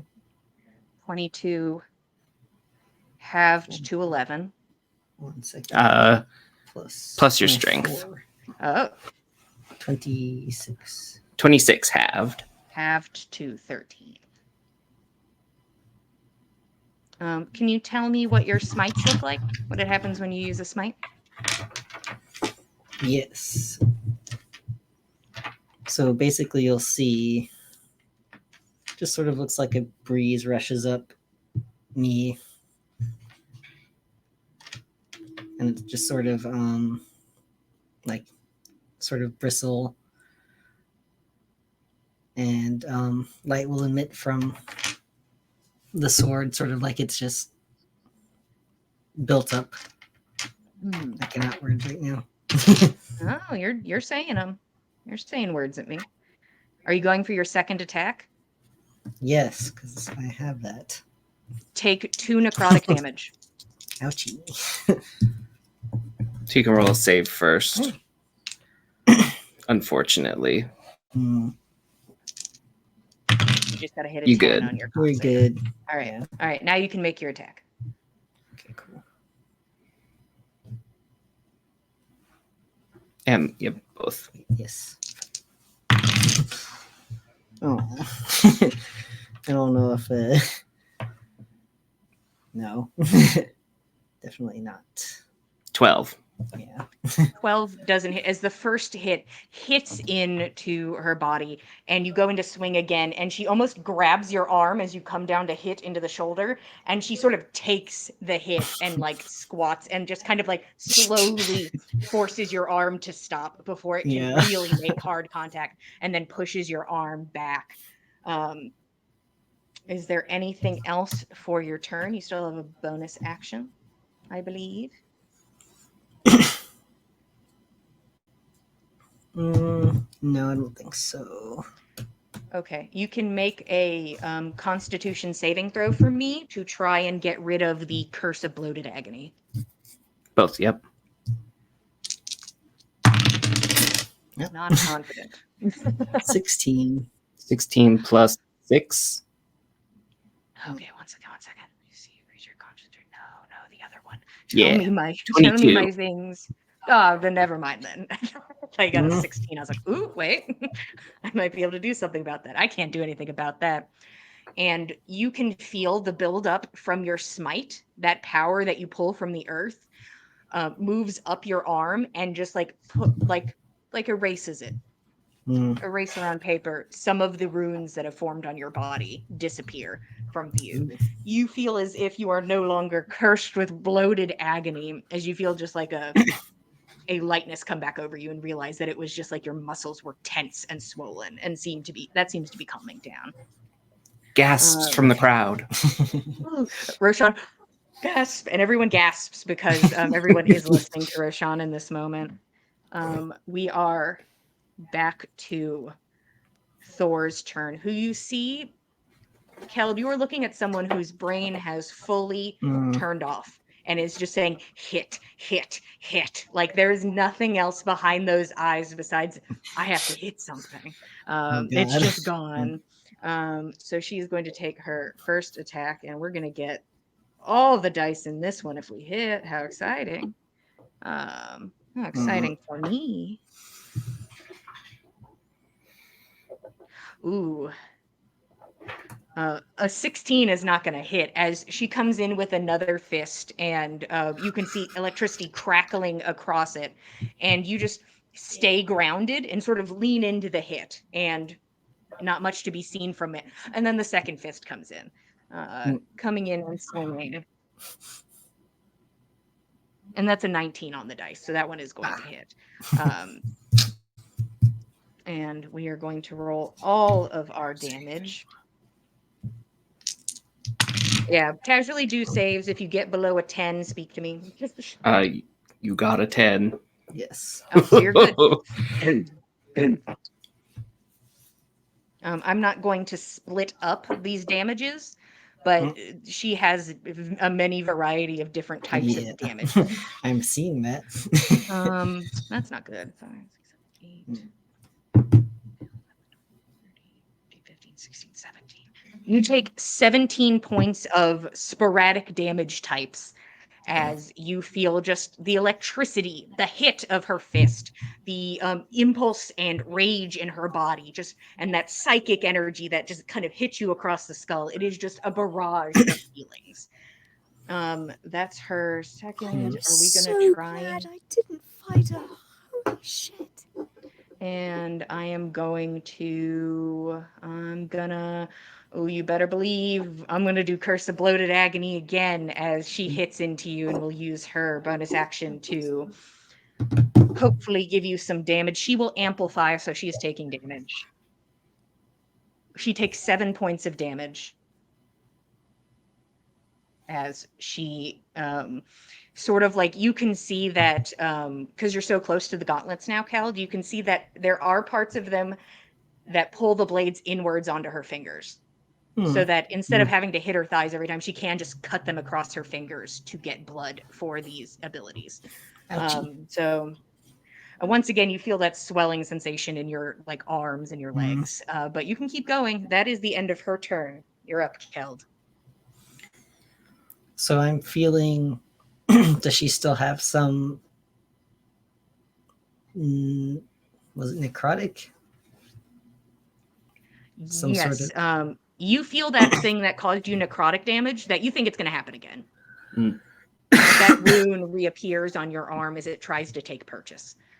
Okay. But there's not much you can do about it. Yeah.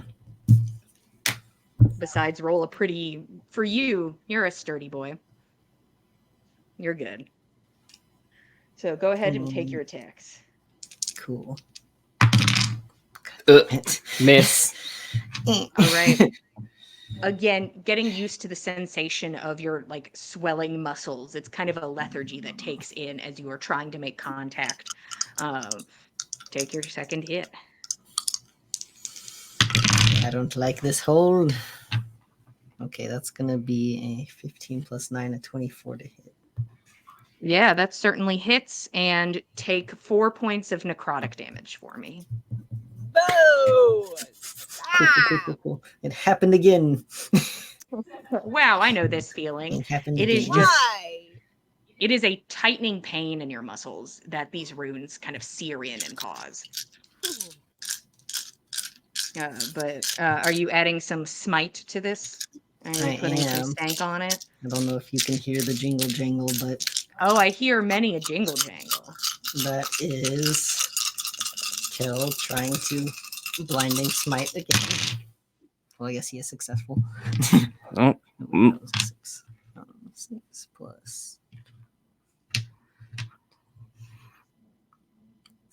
17, 24, 32 plus Ooh. 4, plus 4. 36. What's half of 36? 18. Yeah. Thank you. 18 damage. Still a chunk of damage. You see that Thor just seems to be able to soak up hits, but hits are hits. She's taking damage. Anything else for your turn? Keep going, buddy. I think that's all I can do right now. All right. Oh, make your Constitution saving throw to see if you can get rid of the curse. Oh, yes. I would like to do that. Yeah. Okay. 18 on It's the gone dice. once again. And I think I might be done doing that shit. That'd be Ha nice.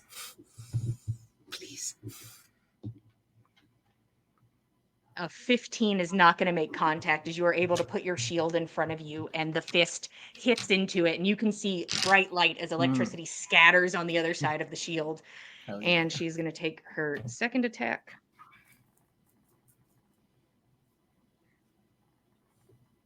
Does a 19 hit?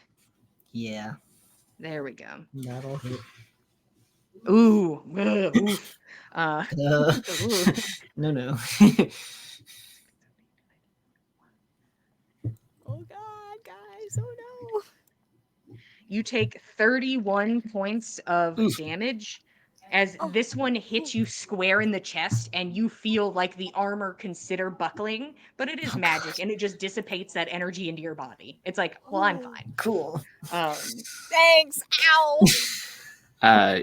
You got another con save for Yeah. 15. 15? Ouch. Yeah. That was very good numbers on the dice.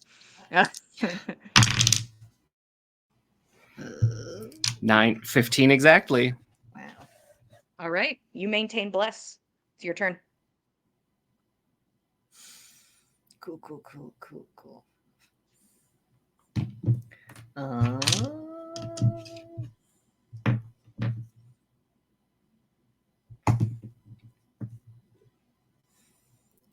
Think we're gonna go in. Just gonna keep going in hard while I can.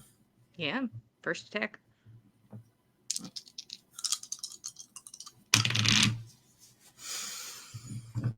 Ooh. That's a 19. 19 does not hit. I have a feeling. The audacity. Shit. How rude. Oh no, another nat 1. Oh no. R.I.P. Well, Staggered a bit from the solid hit you just took. yeah. I'll see. Any bonus actions you'd like to do? If you want to replace bless with something, or if you want to maintain bless. Maybe.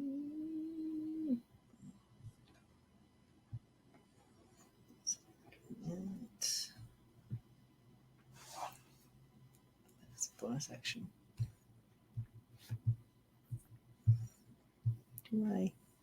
I wouldn't until next turn if Yeah, you want I'm to. gonna wait. Okay, my turn.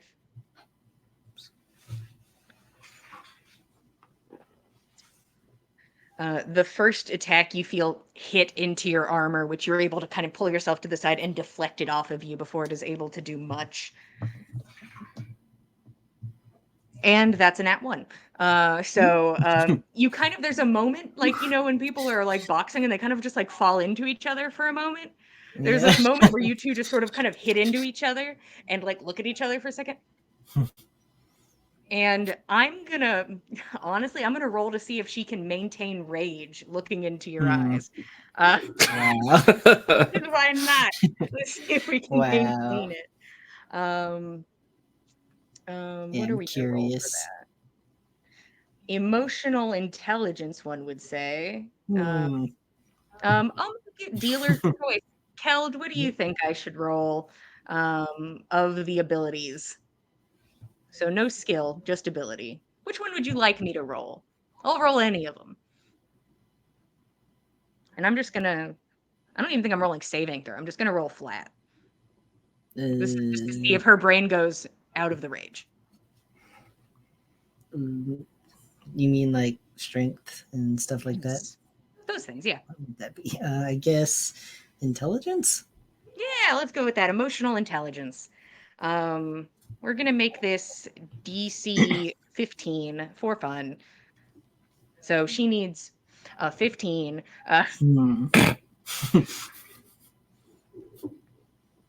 That is a 14. So close. She, in this moment, is leaning on you, and you watch her eyes refocus. Yes. Oh, fuck. And you kind of hear her mumble fuck under her breath. Oh, no. Kind of straightens herself back up. She is no longer raging, and it is your turn. Whoa. Accidentally used your date against her, I guess. I'll be like, You found her weakness. can you see me now? Ooh, this motherfucker. If you wanted to cast your smite, now's a good time since she fell out of her rage. Yeah. She cannot half the damage for so Yeah. whatever you'd like to do. Let me do I'm going to use my bonus action to cast Ensnaring Smite. Okay. Which means... That one wasn't a smite. That's Ensnaring Strike. That is spicy wording. Very close to smite, but not a smite. I think. Is it a bonus action? It is. Yep. All right. I don't know what it does, but I'm here to experience I it. wrote it down. I just can't read. If it hits, it starts to ensnare her, and she needs to make a strength saving throw, or she starts taking damage at the beginning of her turn. Neat. Good to know. So the next Go ahead and attack. With my weapon, yeah. Ooh. 17 plus 9. That hits. That hits, most certainly. Perfect. Are you adding smite to that? Extra smite? I'll go ahead and do my strength. Do your last level 3. Can I do? Yeah. Okay. If that is allowed, yes. Yeah. Your bonus action smites and abilities are different than your divine smites. I can't.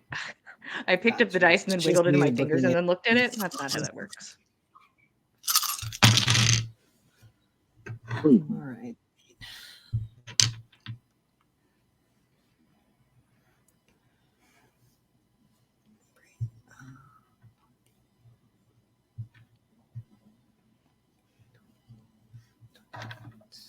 $32 damage. 32 damage. And that's full damage, right? That's full damage. She takes the whole 32. And she succeeds against the ensnaring strike. Okay. Very well. She's pretty strong. Yeah. I had pretty good at that. Just, Worth it. Did that require concentration to try and cast? It did. Okay, bless is off the table. Cool. All good.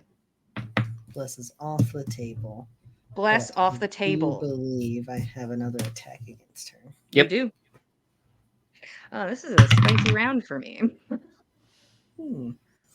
Does a 21 hit her? A 21 does hit. Good. Level 2 smite. Give me these smites.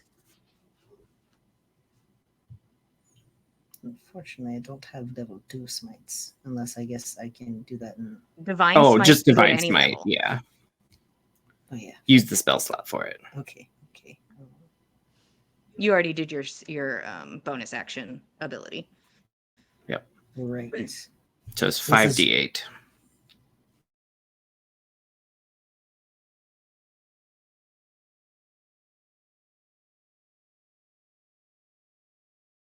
Perfect. Your oath to protect people. Yeah. It's basically like the power of friendship. Paladinized. Yeah, I'm feeling this friendship right now. This is totally, we're having fun. This is a friendly brawl. Friendly So brawl that's here. going to be Friendly old 25 time. points of damage. 25 points of damage. Ouch. 2 solid hits. You see she tries to do again the thing where she just takes the brunt of it, but the hit is too hard and it just kind of hits into the shoulder hard, and then you swing back and hit in again, taking 2 solid hits that are not being halved. And I believe that should be turn. I sure hope so.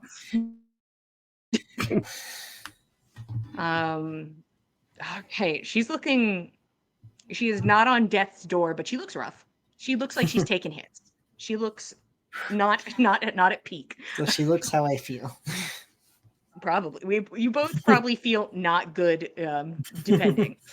She is going to take her actually silly Jillian rage. So rage is almost missed out on my 2 damage. You watch her eyes unfocus again. And that smile fades a little bit, and she goes in swinging. Okay, that's an 18 on the dice. The first one is going to hit. We no longer have a brand, so it's only this one. But we do have this. No. Only those things. Guys, hey. My dice rolled away. Don't play a blood hunter. Oh, no. Oof. It's a lot of dice. 16, 17, 18, 19, 20, 21 points of damage. Oof.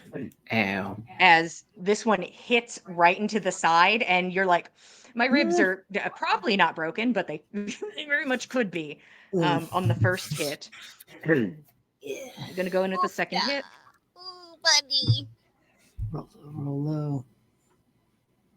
And that one is a miss. As you feel this hit, and then you kind of use your shield and just hit back the other arm before she can even go in for the punch. She used her bonus action. Yep, that's her turn. It's your turn.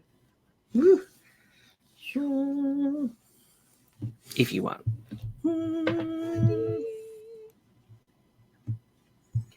I think now is a good time for me to lay my hand on myself.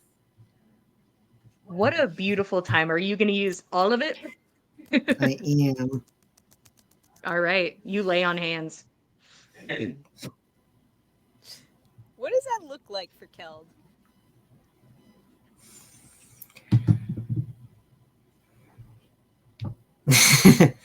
Probably. Yeah. I think, yeah, as I described it before, it was sort of like that just gentle sort of Ghibli touch where like a bit of green sort of green energy just like comes out of his hands. And for me bolsters this time. you.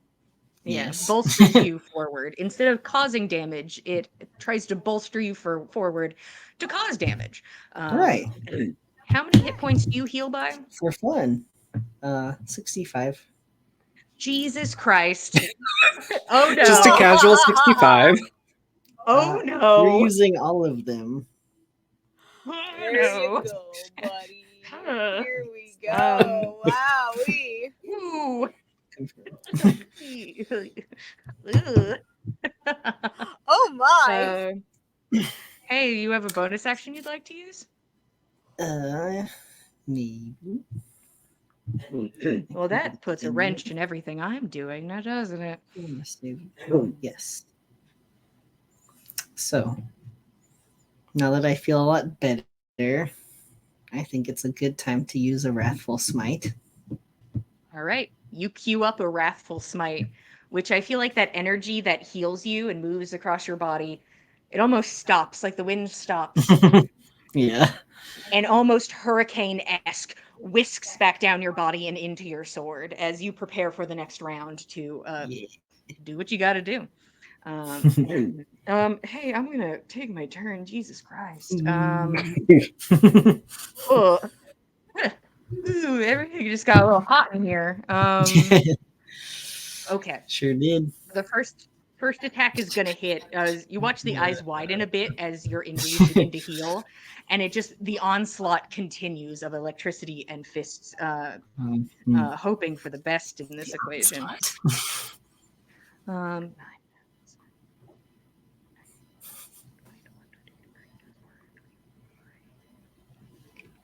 25 points of damage.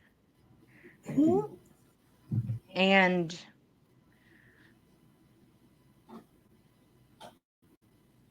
no, not that one. The damage persists. I think you need to roll another con save. Oh, yes. I was You got to see if you can focusing. maintain Wrathful Smite. Here's hoping. You have high con. Yeah. 17. Okay. You're good. The second attack also is going to hit with a 20. Damn. Oof. All right. The dice are really, really thinking about our predicament. That's kind of them. I wish they wouldn't. What are they thinking? Yeah, Thinking what are good things, thinking bad things.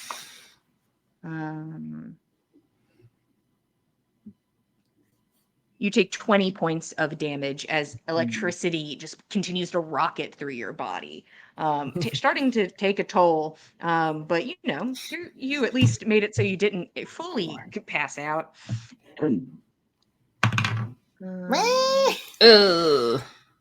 Did we My lose our Wrathful Smite? concentration. Yeah. That's sad. You could do it right away at the top. Yeah, it's your turn, so you can do it again. Did I just waste a spell slot? It was just a level 1. Yeah. It's I've fine. got quite a few. Yeah, that energy begins to dissipate, and you just force it back into the sword, so you can have your Wrathful Smite if you recast it. It's your turn. Alright, so what am I looking at this for?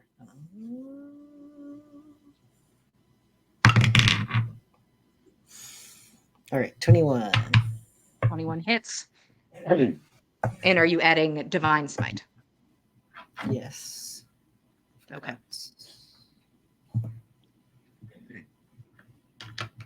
So you've got Wrathful Smite is nope, that's Speak with Animals. D6, right? A D6, so 2d8 plus a D6, and then what level spell slot do you want to use? Let's use 2. Okay, so 5d8 plus a D6. 5d8. Plus a D6. Any save on my part for the Wrath? Can you save the wrath? Yeah, is there something that... Is there a thing I can save? Wisdom save. Oh, yes. Thank you. I can't see any of these dice. It's dark. That'd be a nat 1 on the save, boys. Thank you for your time. Oh, buddy. But it's against fear or frightened. Ooh, give me a second. Yeah. Let me see. Reckless attack, danger sense. It's very likely, I think that's a berserker ability. I think frightened might work on. Oh. I think berserkers are the one you can't frighten.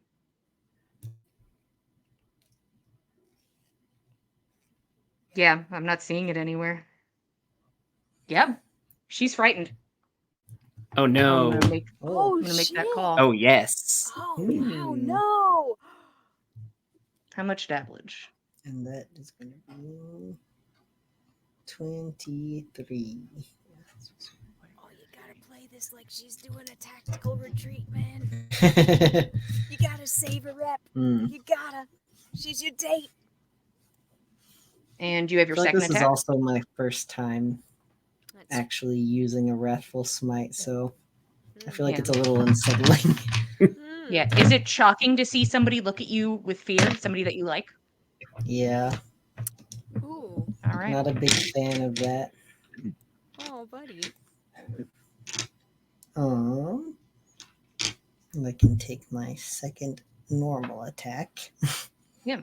Which you can also put smite on if you're so inclined after, but Right. Yeah, that's gonna hit 16 plus 9. yeah, that hits. I've got one slot left. You want to use it now, or yeah, that sounds like a bunch of dice. Yeah. all right. 10, 18, 23 plus 4, 27. That'll be Okay. 27 damage. All right, halved. Yeah, Ooh, fuck, back on hee. Hoo-hee. Hoo-hee-hoo. Hooray, boys. It's getting spicy now, cultists. Hey, Keld, how many hit points do you have? 87? Oh my god. Why do you ask? He's a tank. Why do you ask? Oh, I feel like you're looking at Thor, who's now looking at you with this weird hint of fear and not that many hit points. Certainly not 80 something. No. And is now going to roll attacks against you with disadvantage because of fear. Do I get to save at the end of my turn? You can take an action to save against it. Well, you can go fuck yourself. I'd rather Yeah. die. I'd She is going to reckless so that she can take a straight attack. Keld, you're going to get advantage on the attacks against her. Wow. But I can't. We can't, comrade. Boy. You still We're have to save recklessing. against save to keep up the fear. Oh, yeah. So once I hit you, if I Yeah. can. Oh, okay. That's a nat 20. If you'd like to use your reaction to negate it, you may. Yeah. Yeah. Whew. So it's still a hit. Okay, listen, dice, you can't. Listen here.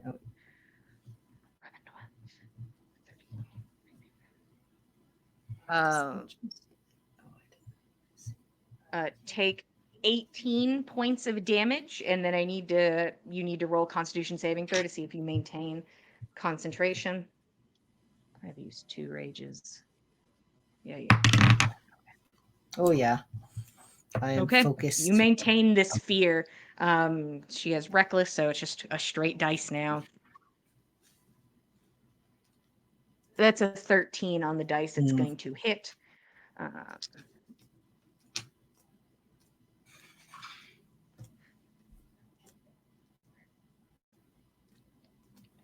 You take 19 points of psychic and electric and bludgeoning and piercing damage as there is this almost like caged, trapped, cornered animal energy as she is now just it is reckless, it is wild, there's no form, which means you get advantage on all of your attacks. Do I have a bonus action that I can use in this trying times? Yes, please. Yeah. That's a 10. 10. Yeah, plus God. Yeah, You you're are good. floating by on the skin of your teeth with these saves. Yeah, I'll do the offhand. Haven't really been in a position to use the offhand. Yeah, why not? Yeah, that hits. So it doesn't take some of this damage, but Wow. some of it. Hmm. Now you create your stupid. You're gonna take 14 points of damage. He says. That's her turn. You can make your attacks. You get advantage. Whew. Okay.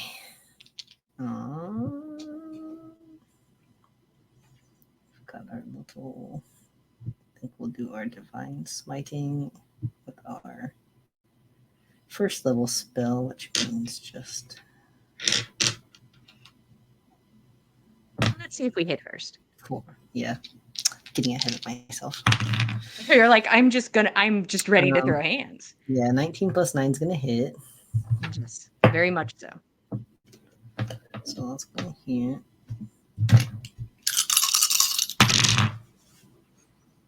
Yay, finally some good damage. Okay, Finally. finally.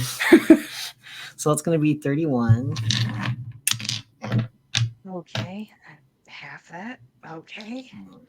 Uh, Okay. And swing again at advantage. This is such a That's the same number. wild side to see, Julian. I'm sorry. I don't think I'm that's going to fascinated. hit. What is it? 15. Oh yeah, no. Even in these trying times, 15's not going to cut it. There you go. Any bonus actions?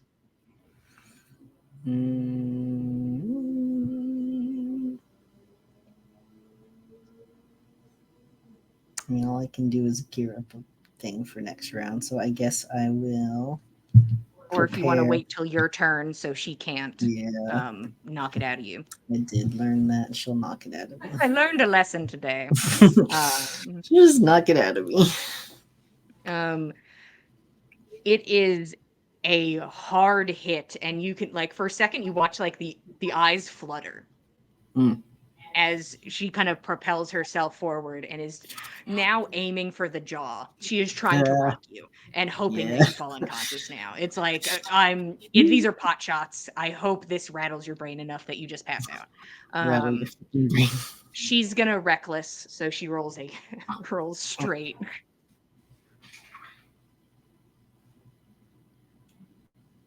That's gonna hit.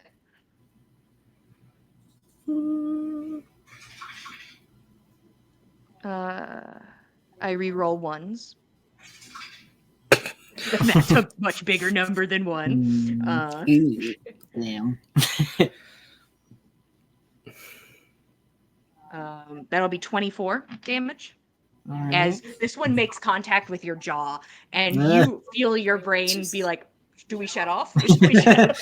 I've been rattled." Is this the jolt? I'm coming, Elizabeth. And how many hit points are we looking at, Keld? Like 30. Okay. That's doable, but don't. The Please don't. second attack, after hits into your jaw, you kind of lean back and have to like push her back with your shield as the other one just grazes and is not able to make purchase.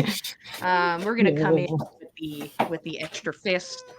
Oh god, extra fist. The extra fist, the third fist. There's a secret The third fist. Is it coming out of her chest? Is she Zaphod Beeblebrox? It's from her thighs. Her tit just lifts up and smacks you hard against the fist.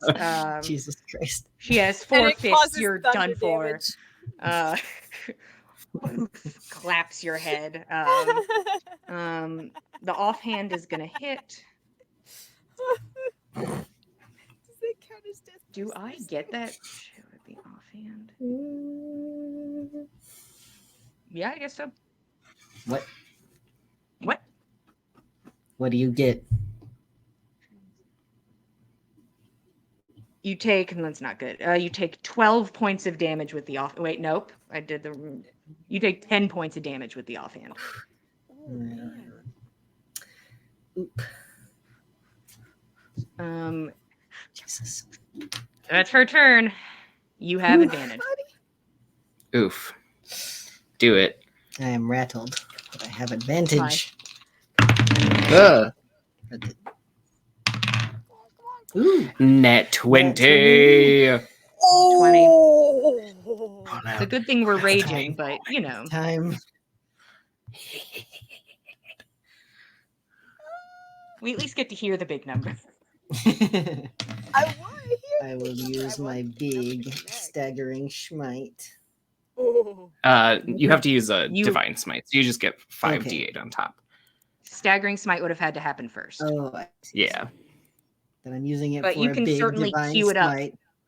Yeah, you can queue it Uh, up for your next attack if so inclined. I If you have shan't. spell slots. Okay. Not enough spell slots.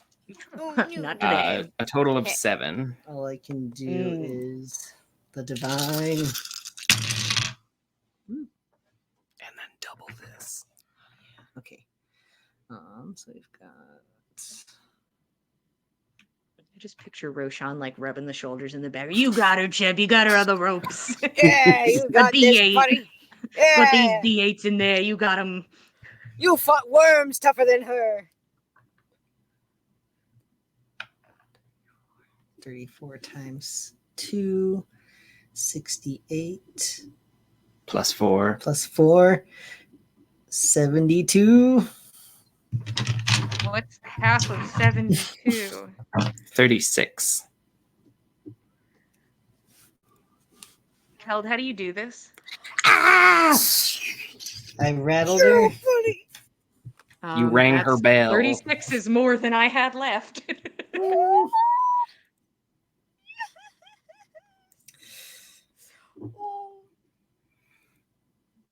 Uh, How does this fight end? Come on, bud. What's a good way to knock someone unconscious with a sword? um, No? Swords are pretty good at doing that. They have an innate ability to cause harm. uh, Just but like, I don't want it to be too gruesome. Get her in the the gut. pommel, you know. Yeah. You can switch it around if you want. Hit hard and then go with the either the blunt side or the hilt for the final hit. Instead of a slicing blow, it is a more of a Yeah. bludgeon. I guess I'll do more of a bludgeoning blow. Yeah. Um, You hit in and mimicking what she was doing, kind of the blunt end of the hilt of your sword hits into the jaw, and she goes to swing, like mm, just trying to retaliate as best you can, and you watch the eyes flutter as you kind of go up and lift and pin. Ooh. She does not get back up. She is unconscious. well, Yeah, Roshan will start a big cheer and clapping. Yes! Wow, Well that was so done! cool. Well done, Rob. Uh, Goodness. Other people still doing the golf claps, but are like, I'll do this when you do it. faster golf balls. A few people doing the loud cheers. It's probably more Keld's friends, but they are certainly partaking. These guys. There are Uh, cheers heard amongst the crowd. Keld, is there anything you'd like to do before the wall drops? You can see the magic beginning to shimmer as you are about to be reacquainted to the world around you. Hmm. Got any heals left for your lady? I used it all to hurt her real bad. Yeah. Oh no! I have a little Healy. A little Healy. Get her stabilized. Yeah. Yeah. So I just want to, if I can, I guess, bring her back to consciousness myself. Is that allowed? Do you have magic to do it? I have You don't a know if cure it's against the wounds. rules or not. Yeah, if you have a spell slot for cure wounds, you're welcome to use it. Yeah.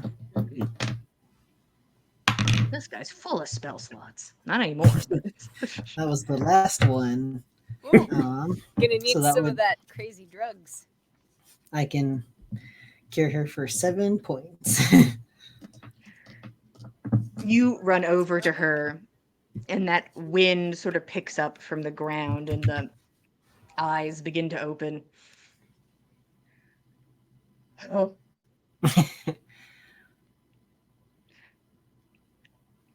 And she like puts an arm up, like, assist me in standing.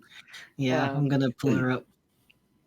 And you pull her up, and she kind of like clasps you like hard on the shoulder, and sort of spits next to you. Oh fuck. She's gonna kiss you. Yes. I'm gonna say, I was about to say that was an honor. So Now you say that was an That honor, was an and then honor. it's like Roshan you're able to cheers get the even words out louder. enough. yeah. Yay! Love wins. Love wins.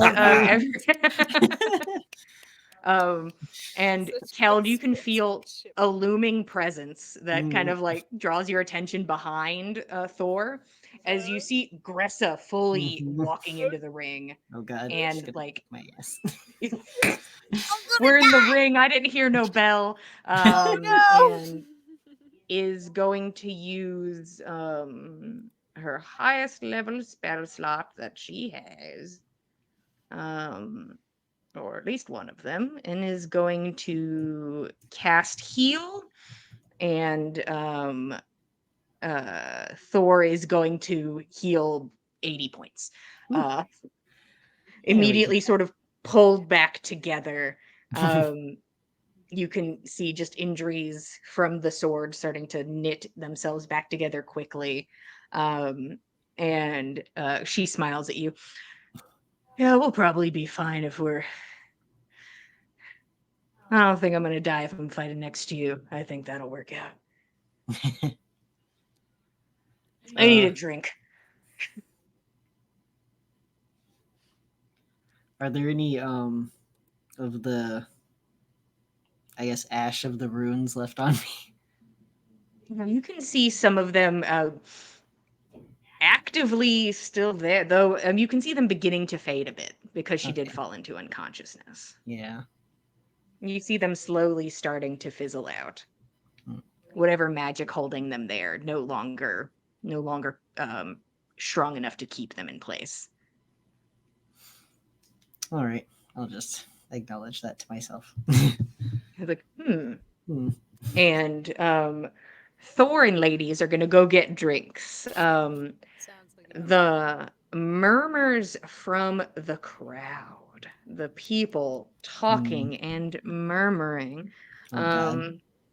Did Keld mean to gain status and maybe hurt somebody else's? Maybe he didn't, but he might have. He may have thoroughly tarnished a bit of someone's reputation this day. what? A fight's a fight. I think it can be so. Yeah. There's that Thor one can couple. go beat somebody else's ass and get things leveled up, and even things out again if so inclined. There's that one other but- couple that fights every year. Yeah, but they fight every year. Like, I don't. It's different when you're a bunch of newbies. You are not established. So the story stands. But with that, maybe there is some gain to your status. Maybe there isn't. Nyx, as you are walking, you do have time to at least have your brain kind of begin to quiet and at least focus and at least be aware of your surroundings and cognizant, especially when you hear people start cheering and clapping. And you are in a good enough vantage point at a glance to see that Keld wins. Keld won this fight. And you're like, Keld was fighting? No, Like, wait. Amazing.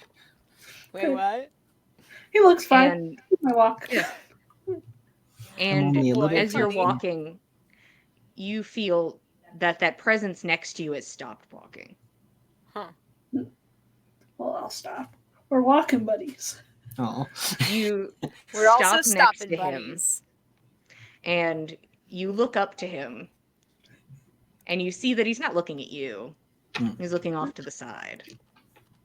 And You follow his line of sight, and Torment is looking over at Calendula, lounging on their couch and staring in his direction. There is an unspoken conversation occurring as they stare at each other. What is it? And Torment takes his first step towards Calendula and begins to approach the couch on a bit of wobbly footing. Oh shit. Mm. What are you doing, Nix? I'll make sure he gets there. Wow. Real chill. Cool. Yeah. Walking You buddy. watch the two of you walk over, and you make sure your walking buddy makes it. Mhm. Calendula, hello there, and motions to Torment, and then the couch. Mhm. Have a seat. And there's a pause. Torment sits across from Calendula. And the silence continues to ensue as Calendula pours themselves a drink and one for Torment and sets it on this little table in the middle, little coffee table. Torment does not reach for it and does not seem, maybe is incapable of reaching for it at this time, but just like body is kind of slack, deep, heavy breath sitting at this couch. Calendula looks to you.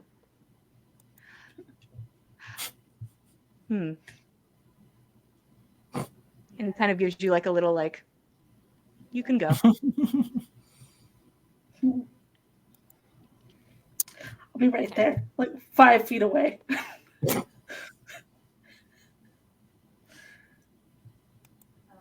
Calendula does not seem to receive that incredibly well. I was going to ask about the arm. Supposed to look at that. I will get with you in a moment. Let me, one patient at a time, and then we can talk. Right. Walk a little. Doctor-patient confidentiality. And it's just a murmur of words, just pulling bullshit out to be like, back up. Get out of here. I know medicine too. Yeah. Okay. I can have a bedside manner. He looks to you. Actually, if you want to do something, you can go get your friend. The one who is sad and in the books. No. If you'd be so kind. We will wait here. The one who is sad and in the books. I'll find Roshan then. And you watch as Calendula takes a sip of wine and just watches this pale, sweating man across from him just sort of sitting in this couch. It seems fighting for his life at this point. Is he like poisoned or something? I can fix that in like 2 seconds. If you touch him, I will ruin you. Go get your friend. Oh my god. All right. Oh my god. You were able to find Roshan because he's like finishing up the yay, we're so good, love wins claps. Love wins. Yeah, and I think he would stay to just kind of hype what's left of the crowd as it disperses and is like, invigorating. Ah, yes, very good. How fun. Positive interaction, all in all. I'll grab his arm. Come on, Roshan. We have to go talk to Callan again. He wants you there too. I think he'll stop dead in his tracks. No, we're going. Oh my god. Okay. Didn't go well last time. Well, yes. He wants you there. Okay. He's talking to Torment right now, and I don't want to miss it.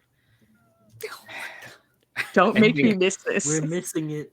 I think Roshan stands there for another moment longer, lets out a nice sigh, and then puts his party face back on and heads over. All right. And Nix, you're going to go back to kind of your spot where you were watching. They're like 5 feet away. You approach and just see that Calendula is drinking and watching Torment. No words have been exchanged, just drinking and watching. Oh, hello there. I hope you are feeling better. Please, sit. And motions for you to sit next to Torment. Nyx? All right. No, you. Oh. Yeah. Hmm. Roshan will keep an earnest face on and sit down next to him. He'll look to Torment to see what kind of greeting would be appropriate, and if my guess is correct, it might just be a curt nod. You look over at a man on his deathbed. Jesus Christ. Okay. This man is hanging on by near nothing. He Don't cares touch him. nothing He's for fine. niceties. He'll be fine. Oh, Mhm. sure. Would you like a drink? I'd happily have one. And takes the time to carefully pour you a glass while you hear like the wheeze of Torment's breath as a glass is set in front of you on the table. I haven't used this in a while. And you watch as he reaches towards, there's sort of like a decorative flora and fauna sitting in the center of this coffee table. And he goes over and like runs his hand along these little vines, and you watch as they kind of move inwards, react to being touched and kind of curl in on them themselves. Nyx, you can see their mouths moving, but you cannot hear them. The area is engulfed in a spell that blocks out sound. So you can see that they are talking, but you can't hear it. So, Calendula smiles. I have had time to think on what you are saying, and I have concerns that have risen. And I think now is the time to be honest with each other. All of us. And like looks to you and looks to Torment. Torment, I will fix your problem in literally half a second. You just have to ask me. That is all. Speak to me, and I will cure you. Until then, turns his focus back to Roshan. See, I decided it was nothing. Was something that did not require my attention. But I think now is the time for honesty for all parties. The description of you and your tall champion of a friend, and motions over to where Keld is. The two of you were in the store the day of the animal attack. I was. I heard shouting, running through the city. I'm sure there was a giant cat of some sort. I was not there to see it. A cat.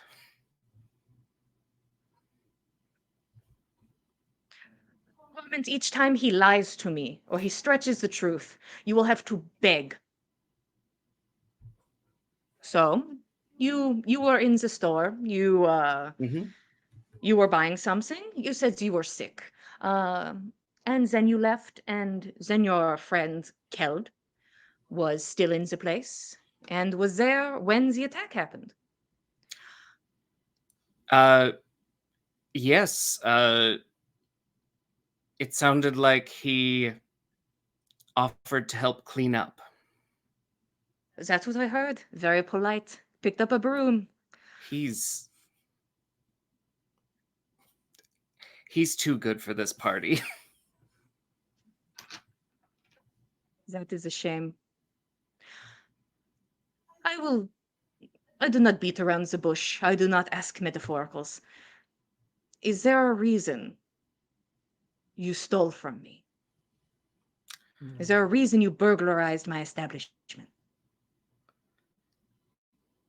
Well, it wasn't me who stole from you.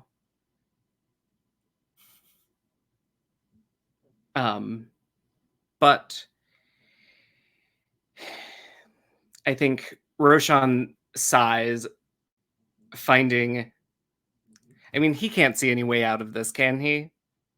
I He's don't got know, 18 can he? intelligence. Well, I don't. I don't. You can try to lie your way out of it, but Roshan knows there is a stack of evidence against him, including the conversation that your party had with Calendula earlier in the night. Yeah. He sighs and says, well, it was most likely for any information on Bosch. There we go. Honesty! Compatriots, friends, having a conversation where we are straightforward with each other. You destroyed my establishment to acquire information on a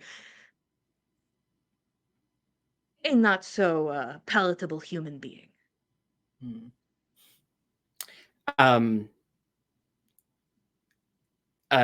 don't know I don't know the details of what was destroyed, but I do apologize for the general messiness of that interaction. Of course, I wish someone had just come and spoken to me, but then again, I am not just sitting at my desk there waiting for people to ask me questions. Look at that, Torment. Communication at its finest. And then turns focus back to you again. So, should we do about this? I'm in a bit of a pickle, which means you are in quite the pickle. I'm not sure how to appease in this situation.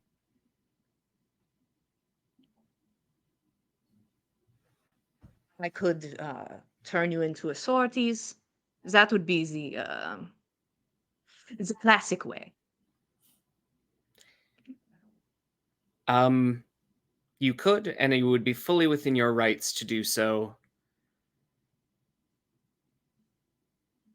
But I don't. I think there's a bit of you that agrees with our goals, if not our methods. Takes a long sip of wine. Give me a persuasion check, please. Ooh. Oh, that was pretty good. 16 plus 11, so 27. Okay. Calendula kind of goes from this like offensive forward positioning and leans back comfortably into the couch. I have no loyalty to this person, and they are currently not my patient. Though you did take a piece of paper with a lot of confidential information on other patients on it, which has made things messy at the store, besides the mess. If I could restore it to you, I would. And if I could share the information on that page, I would, but there was only one piece of information that we were interested in. And did you get everything that you needed? No. Starting with the abbreviation, SE, I'm not versed in any medical art.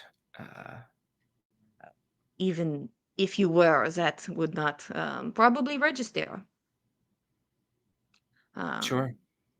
I do not use that abbreviation often. I do not take patients often. SE is scorched earth. We cut contact. We no longer engage. We have no reason to entertain each other anymore. Have you likewise been scorned by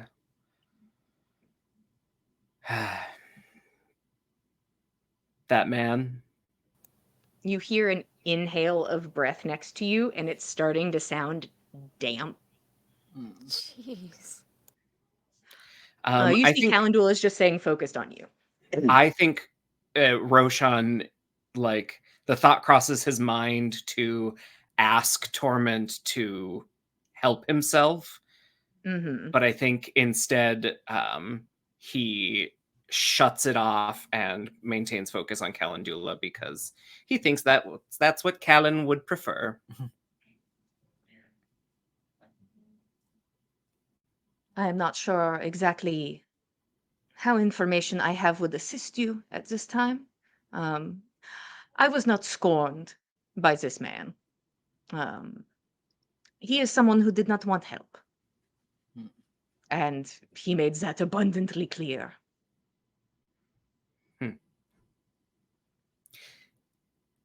That doesn't surprise me. He's always had an end goal that includes the death of everyone that we know in mind. Do you know of... Have you heard of an event called the Baldekin? All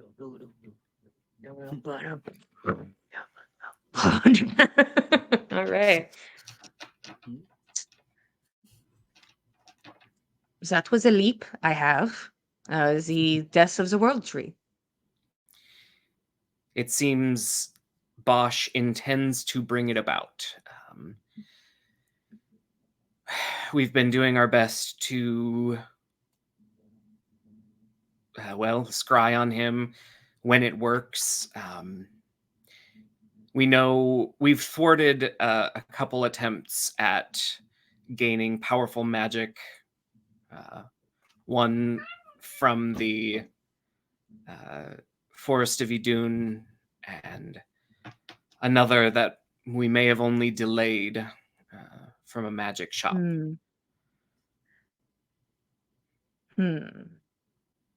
Sadly, I cannot be of much help in that scenario, but I can give you this guarantee that, Baldekin or not, uh, this man is destined for the dirt. And expeditiously.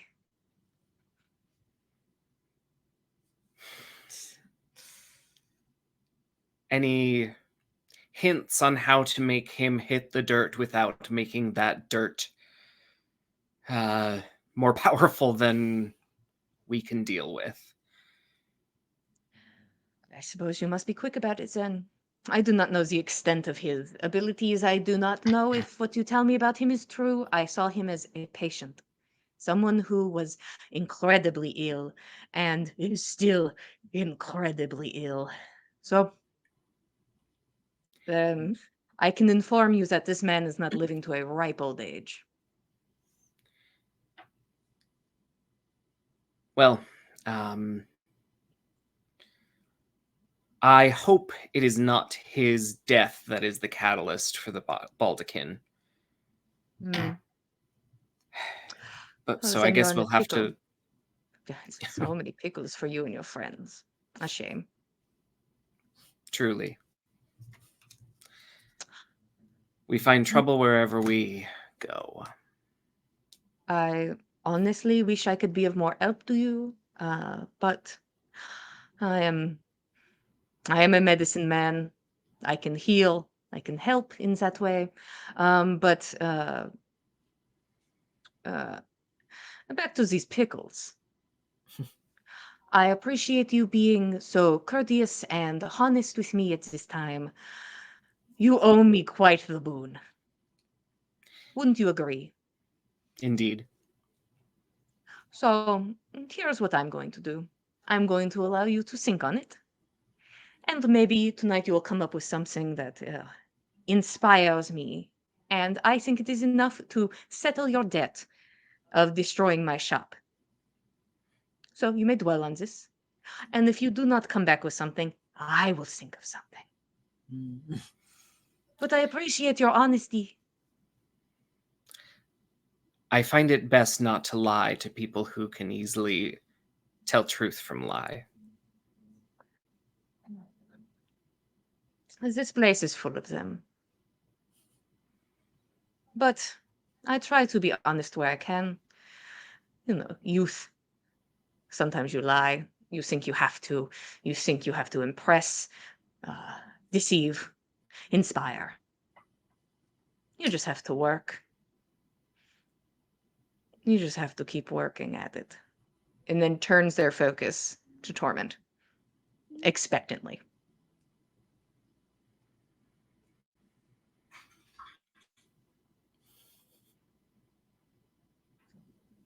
And there is a pause.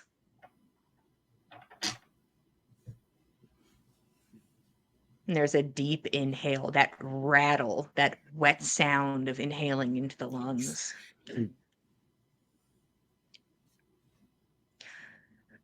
Please. That's all he says. Well, all you had to do was ask. Of course, Torment. I would never leave you like this. You may go. And kind of like shoos you away. I'll see you tomorrow. I think Roshan gets up with his half drank already glass of wine. And he turns around and walks past Nyx with just ha. As you walk by, and then you can hear Calendula's voice as this barrier seems to now be gone. That is okay, Torment. I will fix you. And Calendula stands up, and you can watch as the people that are attached to him, part of his outfit, all have to like lean forward and like place themselves in a position so that Calendula can walk to the other side of this circle. Some of them kind of lay across the coffee table and just still pose beautifully during this moment. Wow. As he reaches over and he brushes like sweat slicked hair away from his forehead and just touches his thumb to the temple. And you can see a blue energy that slowly seeps into the body, as if cold water entering the veins, rousing someone from deep slumber. And there's an inhale, and it seems like the liquid that was beginning to build up in the lungs is dissipating as the breathing returns to normal and the skin gets flush. And Calendula smiles. There we go. Sit as long as you need. Relax. And his eyes turn to Nyx. Did you need to speak, or would you like to meet me later? That works. Welcome. Have a seat. And he Already in the smiles neighborhood. as he Yeah, why not? wipes a sweat-covered hand onto the any exposed fabric on Torment shirt. Relax, enjoy your drink, and goes back and sits in his seat and motions for you to sit. And as Nyx makes her way to go take the hot seat, that is where we are going to stop for today. Oh boy! Thank you all for being here. We appreciate it. We love telling you guys a story. It's been a story of status and status and status. And we're all It's all doing status great. all the way down. Status and now a freshly acquired boon to Repay. that we are going to pay. That's right, boys. If you'd like to be like, oh, how'd you guys get here? What are the other knights of the party like? Who are these people? You can head over to youtube.com/the Dice Cult and watch all past episodes of On the Backs of Gods, one-shots, Your D&D answers campaign, await Vampire the there. Masquerade, whatever you want. If you want to keep up with us, we are at Backs of Gods on Instagram and Twitter. If you want to keep up with all of us, we are at the Dice Cult on Instagram and Twitter. If you want to see some beautiful dice and add them to your collection, they're beautiful and they know how to tell a story. You can follow the link in the chat.